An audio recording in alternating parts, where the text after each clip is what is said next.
ಹರೇ ಕೃಷ್ಣ. ಕಾಣ್ತಿದ್ದೇನೆ ಮಾತಾಜಿ. ಹಾ ಮಾತಾಜಿ ಕಾಣಿಸ್ತಿದೆ. ಯಾರಾದ್ರೂ ಅರ್ಥ ಓದಿ. ಹರೇ ಕೃಷ್ಣ ಮಾತಾಜಿ. ಹಾ ಪೂಜಿ. ಕೃಷ್ಣ ಭಗವಾನ್ ಕೃಷ್ಣನೆಂಬ ಹೆಸರು ಇತಿ ಹೀಗೆಂದು ಯಸ್ಯ ಯಾವನಿಗೆ ಗಿರಿ ಮಾತಿನಲ್ಲಿ ತಂ ಅವನನ್ನು ಮನಸ್ಸಿನಿಂದ ಅದ್ರಿಯತ ಗೌರವಿಸಬೇಕು.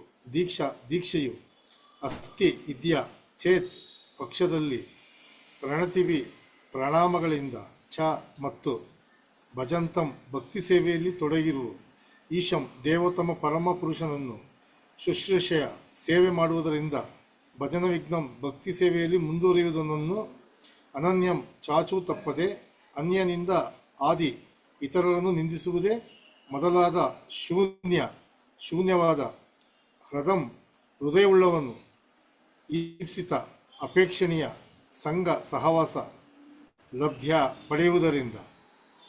ಹರೇ ಕೃಷ್ಣ ಮಾತಾಜಿ. ಅನುವಾದ ಓದಲ ಮಾತಾಜಿ. ಹಾ ಪ್ರಭುಜಿ. ಶ್ರೀಕೃಷ್ಣನನ್ನು ಪವಿತ್ರ ನಾಮವನ್ನು ಜಪಿಸುವ ಭಕ್ತನನ್ನು ಮನಸ ಗೌರವಿಸಬೇಕು.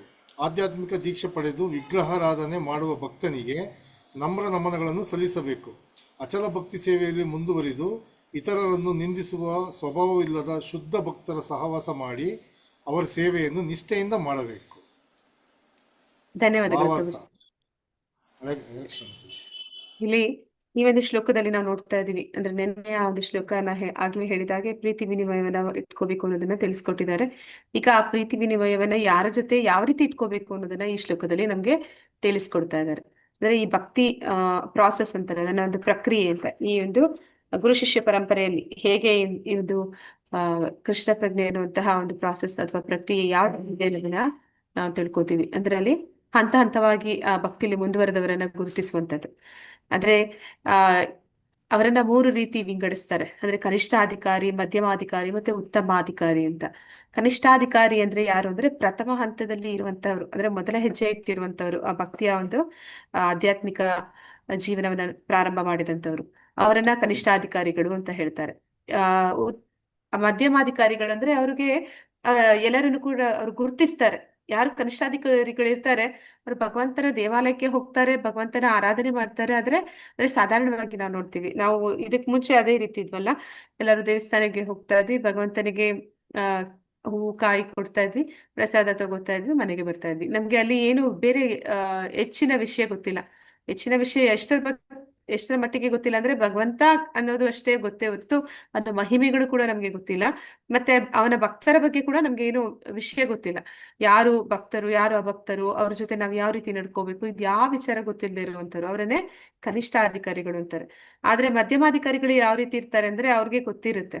ಅಂದ್ರೆ ಅವ್ರಿಗೆ ಯಾರು ಉತ್ತಮಾಧಿಕಾರಿ, ಯಾರು ಭಗವಂತನ ಶುದ್ಧ ಭಕ್ತರು ಅನ್ನುವಂಥದ್ದು ಗೊತ್ತಿರುತ್ತೆ. ಅವ್ರಿಗೆ ಗೌರವಗಳನ್ನ ಸಲ್ಲಿಸ್ತಾರೆ, ಅವ್ರ ಜೊತೆ ಸಂಬಂಧವನ್ನ ಇಟ್ಕೋತಾರೆ, ಅವ್ರ ಸಂಘ ಮಾಡ್ತಾರೆ. ಮತ್ತೆ ದೇವೋತ್ತಮ ಪರಮಪುರುಷ ಕೃಷ್ಣ ಅಂತಂದ್ರೆ ಸಾಧಾರಣ ಎಲ್ಲ ದೇವತೆಗಳ ಹಾಗೆ ಅಲ್ಲ, ಅವನು ದೇವೋತ್ತಮ ಪರಮಪುರುಷ ಅನ್ನುವಂತಹ ವಿಚಾರ ಕೂಡ ಅವ್ರಿಗೆ ತಿಳಿದಿರುತ್ತೆ.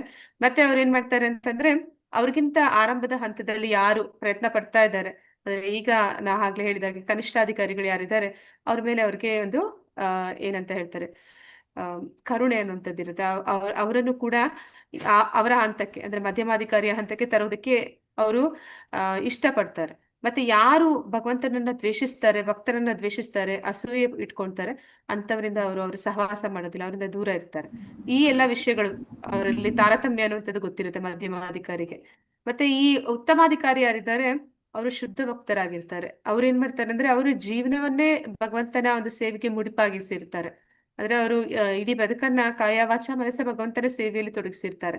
ಹೇಗೆ ಈ ಒಂದು ಭಕ್ತಿ ಮಾರ್ಗದಲ್ಲಿ ಎಲ್ಲರನ್ನೂ ತರುವಂತದ್ದು ಅಂದ್ರೆ ನಾವು ನೋಡ್ತೀವಿ, ಶ್ರೀಲ ಪ್ರಭುಪಾದರು ಹೇಗೆ ಶುದ್ಧ ಭಕ್ತರು ಅಂದ್ರೆ ಉತ್ತಮ ಭಕ್ತರು ಅಂದ್ರೆ ಅವ್ರೇನ್ ಮಾಡ್ತಾರೆ ಅಂದ್ರೆ ಅವರ ಸಹವಾಸಕ್ಕೆ ಯಾರು ಬಂದ್ರು ಕೂಡ ಅವರನ್ನ ಅವರು ಭಕ್ತರನ್ನಾಗಿಸುವಂತಹ ಶಕ್ತಿ ಅವರಲ್ಲಿ ಇರುತ್ತೆ. ಅಂತವರು ಉತ್ತಮಾಧಿಕಾರಿಗಳು ಅಂತ. ಅಂದ್ರೆ ಈ ದೀಕ್ಷೆ ಕೊಡುವಂತಹ ಗುರುಗಳು, ಪ್ರಭುಪಾದರಂತಹ ಗುರುಗಳು, ಇವರೆಲ್ಲರೂ ಕೂಡ ಉತ್ತಮಾಧಿಕಾರಿಗಳು. ನಾವೆಲ್ಲರೂ ಕೂಡ ಕನಿಷ್ಠಾಧಿಕಾರಿಗಳು. ಈಗ ತಾನೇ ಆಧ್ಯಾತ್ಮಿಕ ಜೀವನವನ್ನ ಪ್ರಾರಂಭ ಮಾಡಿರುವಂತವ್ರು, ಭಗವಂತನ ಪವಿತ್ರ ನಾಮವನ್ನ ಜಪಿಸೋದಕ್ಕೆ ಪ್ರಾರಂಭ ಮಾಡಿರುವಂತವ್ರು. ಯಾರು ಈ ಮಧ್ಯಮಾಧಿಕಾರಿಗಳಂದ್ರೆ ದೀಕ್ಷೆ ಪಡ್ಕೋತಾರೆ, ಗುರುವಿನಿಂದ ದೀಕ್ಷೆ ಪಡ್ಕೊಂಡು ಆ ಒಂದು ನಿಟ್ಟಿನಲ್ಲಿ ಪ್ರಯತ್ನ ಪಡೋದಕ್ಕೆ ಪ್ರಾರಂಭ ಮಾಡಿರ್ತಾರೆ, ಅವರನ್ನ ಮಧ್ಯಮಾಧಿಕಾರಿಗಳು ಅಂತಾರೆ. ಈ ರೀತಿ ಆ ಭಕ್ತರಲ್ಲಿರುವಂತಹ ಬೇರೆ ಬೇರೆ ಭಕ್ತರ ಒಂದು ವ್ಯತ್ಯಾಸಗಳನ್ನ ನಾವಿವತ್ತು ತಿಳ್ಕೊತಾ ಇದೀವಿ ಈ ಒಂದು ಶ್ಲೋಕದಲ್ಲಿ. ಭಾವಾರ್ಥ ಪ್ರಭುಪಾದರಿಂದ ಪ್ರಭುಪಾದರಿಗೆ ಜಯವಾಗಲಿ. ಕಳೆದ ಶ್ಲೋಕದಲ್ಲಿ ಹೇಳಿದ 6 ಬಗೆಯ ಪ್ರೀತಿ ವಿನಿಮಯಗಳನ್ನು ಮಾಡುವಲ್ಲಿ ಸೂಕ್ತ ವ್ಯಕ್ತಿಗಳನ್ನು ವಿವೇಚನೆಯಿಂದ ಆರಿಸಬೇಕು. ನಾವು ವೈಷ್ಣವರನ್ನು ಅವರವರ ದರ್ಜೆಗೆ ತಕ್ಕಂತೆ ಕಾಣಬೇಕೆಂದು ಶ್ರೀಲ ರೂಪ ಗೋಸ್ವಾಮಿ ಅವರು ಹೇಳುತ್ತಾರೆ.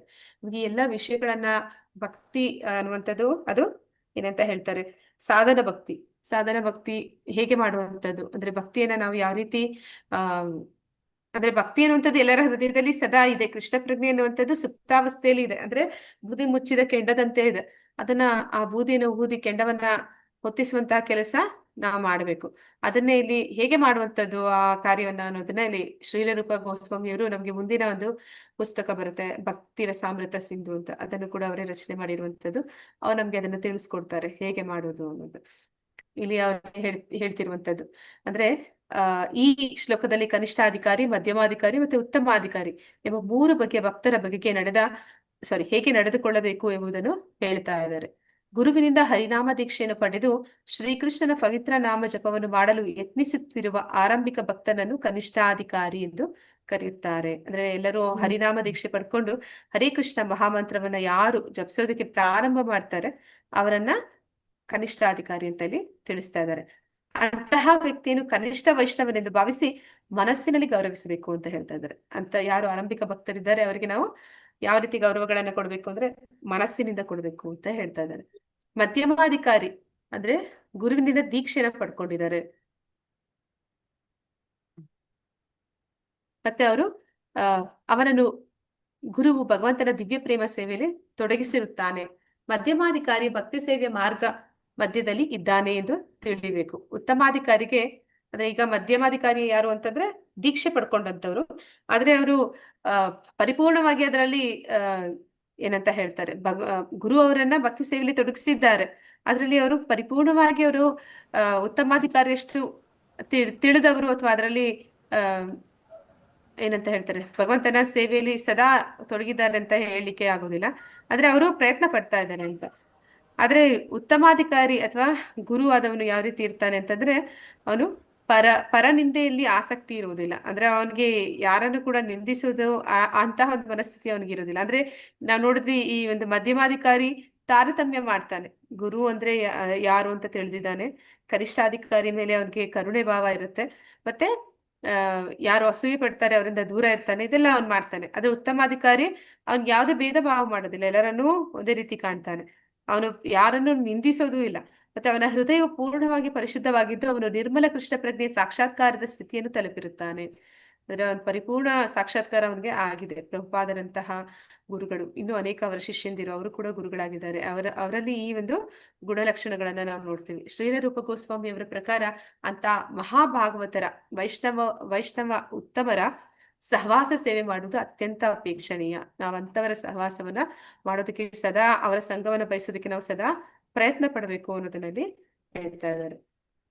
ಒಬ್ಬನು ಕನಿಷ್ಠಾಧಿಕಾರಿಯೇ ಆಗಿ ಉಳಿಯಬಾರದು. ಅಂದ್ರೆ ನಾವು ಪ್ರಾರಂಭದಲ್ಲಿ ಹೋಗ್ತೀವಿ, ಹರೇ ಕೃಷ್ಣ ಮಹಾಮಂತ್ರವನ್ನ ಪ್ರಾರಂಭ ಮಾಡ್ತೀವಿ, ಸಾಕಪ್ಪ ನನ್ಗಿಷ್ಟೇ, ನಾನು ಕ್ಲಾಸ್ ಕೇಳ್ತೀನಿ, ದಿನ ಜಪ ಮಾಡ್ತೀನಿ, ಅದಕ್ಕಿಂತ ಇನ್ನೇನ್ ಜಾಸ್ತಿ ಮಾಡ್ಬೇಕು, ಇದೇ ಜಾಸ್ತಿ ಆಯ್ತು, ಇದಕ್ಕಿಂತ ಜಾಸ್ತಿ ಮಾಡೋದು ಒಳ್ಳೆ ಅನ್ನೋದೇ ಏನೋ ಹೇಳ್ತಾರೆ, ಅತಿ ಆದ್ರೆ ಅಮೃತ ವಿಷ ಆಗತ್ತೆ ಅಂತ. ಹಾಗೆ ಈ ಅಮೃತ ಮಾರ್ಗವನ್ನು ಕೂಡ ವಿಷ ಆಗ್ಬಿಡತ್ತೆ ಅಂತ ಹೇಳಿ ಅಲ್ಲಿಗೆ ನಿಲ್ಲಿಸ್ಕೊಳ್ಳುವಂತವ್ರು ನಾನು ಸುಮಾರು ಜನನ್ನ ನೋಡ್ತೀನಿ. ಅಂದ್ರೆ ಪ್ರತಿದಿನ ಜಪ ಮಾಡ್ತಾರೆ, ಪ್ರತಿದಿನ ಯಾರೇ ಕ್ಲಾಸ್ ಮಾಡ್ಲಿ, ಯಾವ್ದೇ ಕ್ಲಾಸ್ ಮಾಡ್ಲಿ ಕೇಳ್ತಾರೆ.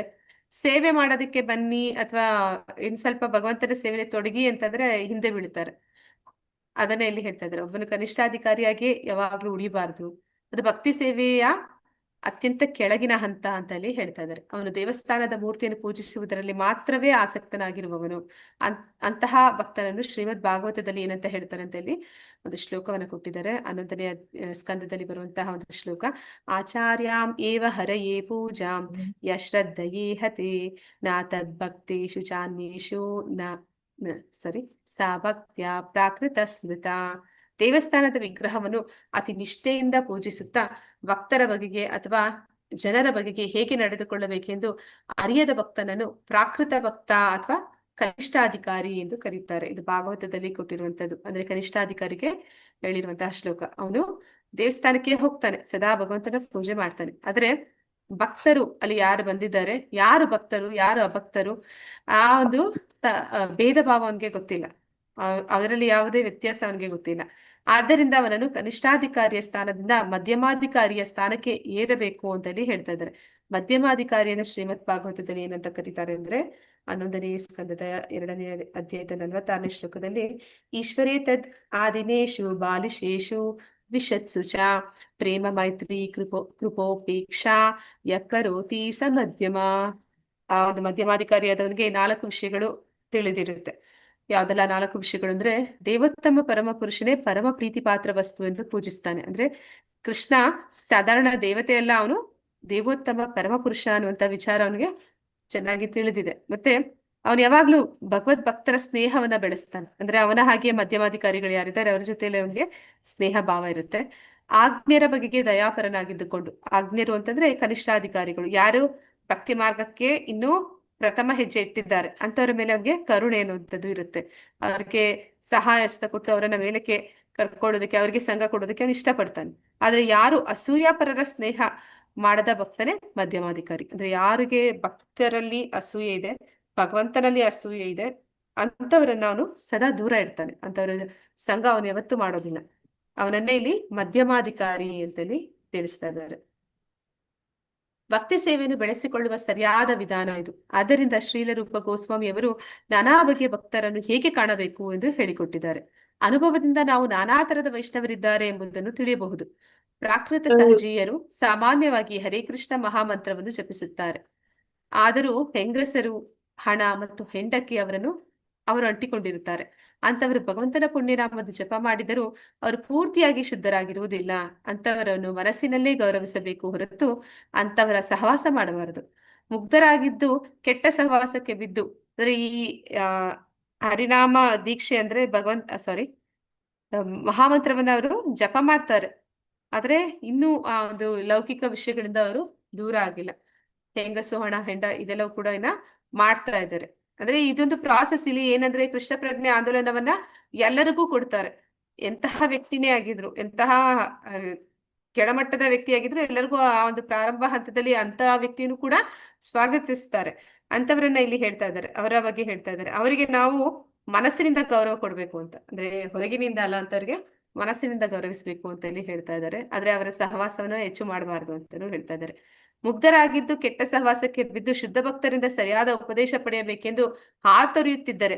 ಅಂದ್ರೆ ಅವರು ಇಲ್ಲಿವರೆಗೂ ಬೇಡದನ್ನ ಮಾಡಿದ್ದಾರೆ, ಈಗ ಆಧ್ಯಾತ್ಮಿಕ ಪ್ರಯಾಣ ಮಾಡೋದಕ್ಕೆ ಆರಂಭ ಮಾಡಿದ್ದಾರೆ. ಅಂತವರಿಗೆ ಬಗ್ಗೆ ನಮಗೆ ಕರುಣೆ ಇರಬೇಕು, ಅವರನ್ನ ನಾವು ಮೇಲೆತ್ತೋದಕ್ಕೆ ಪ್ರಯತ್ನ ಪಡಬೇಕು ಅಂತ ಹೇಳಿ ಹೇಳ್ತಾ ಇದ್ದಾರೆ. ಆದ್ರೆ ಸದ್ಗುರುವಿನಿಂದ ದೀಕ್ಷೆ ಪಡೆದು ಆ ಗುರುವಿನ ಆಜ್ಞಾನುಸಾರವಾಗಿ ಶಿರಸಾ ನಡೆಯುತ್ತಿರುವ ಪ್ರಾರಂಭಿಕ ಭಕ್ತರಿಗೆ ಗೌರವಪೂರ್ವಕ ನಮನಗಳನ್ನ ಸಲ್ಲಿಸಬೇಕು. ಅಂದ್ರೆ ಈಗ ನಾವು ವೈಷ್ಣವರನ್ನ ಎಲ್ಲೇ ನೋಡಿದ್ರು ಕೂಡ ಅವರಿಗೆ ನಾವು ನೋಡಿದ ಕೂಡಲೇ ದಂಡವತ್ ಪ್ರಣಾಮ ಅಂತ ಹೇಳುವಂಥದ್ದು, ಪಂಚಾಂಗ ಪ್ರಣಾಮ ಅಂತ ಹೇಳುವಂಥದ್ದು ಅದು ಮಾಡಬೇಕು ಅಂತ ಹೇಳಿ ಹೇಳ್ತಾ ಇದ್ದಾರೆ. ಅದು ಗೌರವ ತೋರಿಸುವಂತಹ ರೀತಿ. ಅಂದ್ರೆ ಅವರಿಗೆ ನಮನಗಳನ್ನು ನಾವು ಸಲ್ಲಿಸ್ಬೇಕು ಅಂತ. ನಮ್ಮ ಗುರುಗಳನ್ನ ನಾವು ಭೇಟಿ ಮಾಡಿದಾಗ್ಲೂ ಅಷ್ಟೇ ನಾವು ಅವರಿಗೆ ಹೆಂಗಸರಾಗಿದ್ರೆ ಪಂಚಾಂಗ ಪ್ರಣಾಮವನ್ನ ಹೇಳುವಂಥದ್ದೆಲ್ಲ ಮಾಡ್ಬೇಕು. ಹಾಗೆ ದಂಡವತ್ ಪ್ರಣಾಮವನ್ನು ಕೂಡ ಗಂಡಸರಾಗಿದ್ರೆ ಅವರನ್ನ ನೋಡಿದ ಕೂಡಲೇ ಮಾಡಬೇಕು ಅಂತ ಹೇಳ್ತಾರೆ. ಕೃಷ್ಣ ಪ್ರಜ್ಞೆಯ ಆಂದೋಲನದಲ್ಲಿ ಜಾತಿ, ಮತ, ವರ್ಣ ಭೇದವಿಲ್ಲ. ಪ್ರತಿಯೊಬ್ಬರಿಗೂ ಒಂದು ಅವಕಾಶ ಕೊಡಲಾಗುವುದು. ಈ ಆಂದೋಲನದಲ್ಲಿ ಸೇರಲು ಪ್ರತಿಯೊಬ್ಬರಿಗೂ ಆಹ್ವಾನ ನೀಡಿ ನಮ್ಮೊಡನೆ ಕುಳಿತು ಪ್ರಸಾದ ಸ್ವೀಕರಿಸಿ ಕೃಷ್ಣನ ಬಗೆಗೆ ಕೇಳಿ ತಿಳಿದುಕೊಳ್ಳುವ ಅವಕಾಶ ಮಾಡಿಕೊಡಲಾಗುವುದು. ಯಾರಾದರೊಬ್ಬರಿಗೆ ನಿಜವಾಗಿ ಕೃಷ್ಣ ಪ್ರಜ್ಞೆಯ ಆಸಕ್ತಿ ಇದ್ದು ಅವರಿಗೆ ದೀಕ್ಷೆ ತೆಗೆದುಕೊಳ್ಳುವ ಆಸಕ್ತಿ ಇದ್ದರೆ ಅವರನ್ನು ನಾವು ಭಗವಂತನ ಪವಿತ್ರ ನಾಮವನ್ನು ಜಪಿಸುವ ಶಿಷ್ಯರೆಂದು ಸ್ವೀಕರಿಸುತ್ತೇವೆ. ನಮ್ಮ ಶಿಷ್ಯನೊಬ್ಬನು ದೀಕ್ಷೆ ಪಡೆದು ಗುರುವಿನ ಆದೇಶದಂತೆ ಭಕ್ತಿ ಸೇವೆಯಲ್ಲಿ ತೊಡಗಿದಾಗ ಅವನನ್ನು ನಿಜವಾದ ವೈಷ್ಣವನೆಂದು ಪರಿಗಣಿಸಿ. ಅಂದ್ರೆ ಇಲ್ಲಿ ಹೇಗೆ ಅಂತಂದ್ರೆ, ಚೈತನ್ಯ ಮಹಾಪ್ರಭುಗಳು ಇಡೀ ಪ್ರಪಂಚಾದ್ಯಂತ ಈ ಒಂದು ಆಂದೋಲನ ಹಬ್ಬಬೇಕು ಅಂತ ಇಚ್ಛಿಸಿದ್ರು. ಅದನ್ನ ಪ್ರಭುಪಾದರು ನಿಜವಾಗ್ಲೂ ಕಾರ್ಯಗತ ಮಾಡಿದ್ರು. ಆ ಕಾರ್ಯಗತ ಮಾಡುವಂತಹ ಸಂದರ್ಭದಲ್ಲಿ ಎಂತಹ ಪತಿತಾತ್ಮರು ಇರ್ತಾರೆ. ನಾವು ನೋಡ್ತೀವಿ, ಚೈತನ್ಯ ಮಹಾಪ್ರಭುಗಳ ಜೊತೆಯಲ್ಲಿ ನಿತ್ಯಾನಂದ ಪ್ರಭುಗಳು ಮತ್ತೆ ಹರಿದಾಸ್ ಠಾಕೂರರು ಅವರೆಲ್ಲರೂ ಕೂಡ ಮನೆ ಮನೆಗೆ ಹೋಗಿ ಏನ್ ಮಾಡ್ತಿದ್ರಂತೆ, ಅವರು ಡೋರ್ ಬಡಿತಿದ್ರಂತೆ, ಬಾಗಿಲನ್ನು ಬಡಿದು ಬಾಗಿಲು ತೆಗೆದ್ರೆ ಅವ್ರ ಕಾಲಿಗೆ ಬಿದ್ದು ಬಿಡ್ತಿದ್ರಂತೆ, ದಡಾರ್ ಅಂತ ಬಿದ್ದು ಹೇಳ್ತಿದ್ರಂತೆ, ದಯವಿಟ್ಟು ಹರೇ ಕೃಷ್ಣ ಮಹಾಮಂತ್ರ ಜಪ ಮಾಡಿ ಅಂತ, ಒಮ್ಮೆ ಆದ್ರೂ ಮಾಡಿ ಅಂತ. ಹಾಗೆ ಎಂತವ್ರಿಗೂ ಕೂಡ ಈ ಒಂದು ಆ ಆಧ್ಯಾತ್ಮಿಕ ಜ್ಞಾನ ಸಿಗ್ಬೇಕು, ಎಲ್ಲರೂ ಕೂಡ ಪತಿತಾತ್ಮರು ಬದ್ಧಾತ್ಮರು ಈ ಭವಸಾಗರವನ್ನ ದಾಟಬೇಕು ಅಂತ ಅಷ್ಟು ಪ್ರಯತ್ನ ಪಡ್ತಿದ್ರು ಅಂತ. ಹಾಗೆ ಪ್ರಭುಪಾದರು ಕೂಡ ಪಾಶ್ಚಾತ್ಯ ದೇಶಗಳಿಗೆ ಹೋಗಿ ಆ ಒಂದು ಆ ಪ್ರಚಾರವನ್ನ ಮಾಡ್ತಿದ್ರು. ಅಂದ್ರೆ ಪ್ರಭುಪಾದರು ಏನಂತ ಹೇಳ್ತಾ ಇದ್ರು ಅಂತಂದ್ರೆ, ನಾವು ಎಲ್ಲಿ ಆ ಹರೇ ಕೃಷ್ಣ ಮಹಾಮಂತ್ರ ಜಪ ಮಾಡುವಂತವ್ರು ಅಥವಾ ಆಧ್ಯಾತ್ಮಿಕ ಜ್ಞಾನದಲ್ಲಿ ಒಲವಿಟ್ಕೊಂಡಿದ್ದಾರೆ ಅಂತಹ, ಅಂದ್ರೆ ಹೇಳ್ಬೇಕು ಅಂತಂದ್ರೆ ನಗರಗಳಿಗಿಂತ ಹಳ್ಳಿಗಳಲ್ಲಿ ಇದನ್ನ ತುಂಬಾ ಬೇಗ ಸ್ವೀಕಾರ ಮಾಡ್ತಾರೆ. ಯಾಕಂದ್ರೆ ಆ ಜನರಲ್ಲಿ ಏನಂತ ಹೇಳ್ತಾರೆ, ಅಷ್ಟೊಂದು ಲೌಕಿಕ ಆಸಕ್ತಿ ಅನ್ನುವಂಥದ್ದು ನಗರದ ಜನರಿಗೆ ಕಂಪೇರ್ ಮಾಡಿದ್ರೆ ಅಲ್ಲಿ ಕಡಿಮೆ ಇರುತ್ತೆ ಅಂತ. ಆದ್ರೆ ಪ್ರಭುಪಾದ್ರೆ ಹೇಳ್ತಾರೆ, ಅಂತಹ ಜಾಗದಲ್ಲಿ ನಗರದಂತಹ ಎಲ್ಲಿ ತುಂಬಾ ಅತಿಯಾಗಿ ಮಾಯೆ ಅನ್ನುವಂಥದ್ದು ಹೆಚ್ಚು ಅದರ ಒಂದು ಪ್ರಭಾವ ಬೀರ್ತಾ ಇದೆ, ಅಂತಹ ಜಾಗದಲ್ಲಿ ಶುದ್ಧ ಭಕ್ತನಾದವನು ಇದ್ದುಕೊಂಡು ಅಲ್ಲಿಯ ಜನರನ್ನ ಅವನು ಆ ಭಕ್ತಿಯ ಮಾರ್ಗಕ್ಕೆ ತರ್ತಾನೆ ಅಂತ. ಹಾಗೆ ಪ್ರಭುಪಾದರು ಕೂಡ ಪಾಶ್ಚಾತ್ಯ ದೇಶಗಳಿಗೆ ಹೋಗಿ ಅಲ್ಲಿದ್ದಂತ ಯಾರು ಯಾವುದೇ ನಿಯಂತ್ರಕ ತತ್ವಗಳು ಇಲ್ಲದಂತಹ ಜನರನ್ನು ಕೂಡ ಅವರು ಹೇಗೆ ಭಕ್ತಿಯ ಮಾರ್ಗಕ್ಕೆ ತರ್ತಾರೆ, ಅವರಿಗೆ ಅಂತಹ ಒಂದು ಶಕ್ತಿ ಇರುತ್ತೆ. ಅವ್ರ ಹತ್ರ ಭಗವಂತ ಅಂದ್ರೆ ಕೃಷ್ಣನಿದ್ದಾನೆ, ಕೃಷ್ಣನನ್ನ ಅವ್ರು ಎಲ್ಲರಿಗೂ ಕೊಡ್ತಾರೆ. ಅವರು ಅವರ ಒಂದು ಸಂಪರ್ಕ ನೇರವಾಗಿ ಪಡೀಲಿಲ್ಲ ಅಂದ್ರೂ ಕೂಡ ಅವರ ಪುಸ್ತಕದ ಮೂಲಕ ಪಡೆದವರು ಕೂಡ ಎಷ್ಟೋ ಜನ ಪರಿವರ್ತನೆ ಆಗ್ತಾರೆ. ಅದನ್ನ ಇಲ್ಲಿ ಹೇಳ್ತಾ ಇದ್ದಾರೆ. ಆದ್ರೆ ದೀಕ್ಷೆ ಪಡೆಯುವಂಥದ್ದು ಅಂತಂದ್ರೆ ಮಧ್ಯಮಾಧಿಕಾರಿ, ಅವರು ಭಗವಂತನ ನಾಮ ಜಪವನ್ನ ಮಾಡ್ತಾರೆ, ಮತ್ತೆ ಅಂತವರನ್ನ ಇಲ್ಲಿ ಗುರುವಿನ ಆದೇಶದಂತೆ ಭಕ್ತಿ ಸೇವೆಯಲ್ಲಿ ತೊಡಗುತ್ತಾರೆ, ಅಂತವರನ್ನ ವೈಷ್ಣವರು ಅಂತ ಇಲ್ಲಿ ಕರಿತಾ ಇದ್ದಾರೆ. ಆದ್ರೆ ಅವರಿಗೆ ಏನ್ ಮಾಡ್ಬೇಕು, ಅವರನ್ನ ಕಂಡ ಕೂಡಲೇ ಅವರಿಗೆ ನಮಸ್ಕಾರಗಳನ್ನು ಮಾಡ್ಬೇಕು, ದಂಡವತ ಪ್ರಣಾಮ ಅದನ್ನ ಮಾಡ್ಬೇಕು, ಹೇಳ್ಬೇಕು.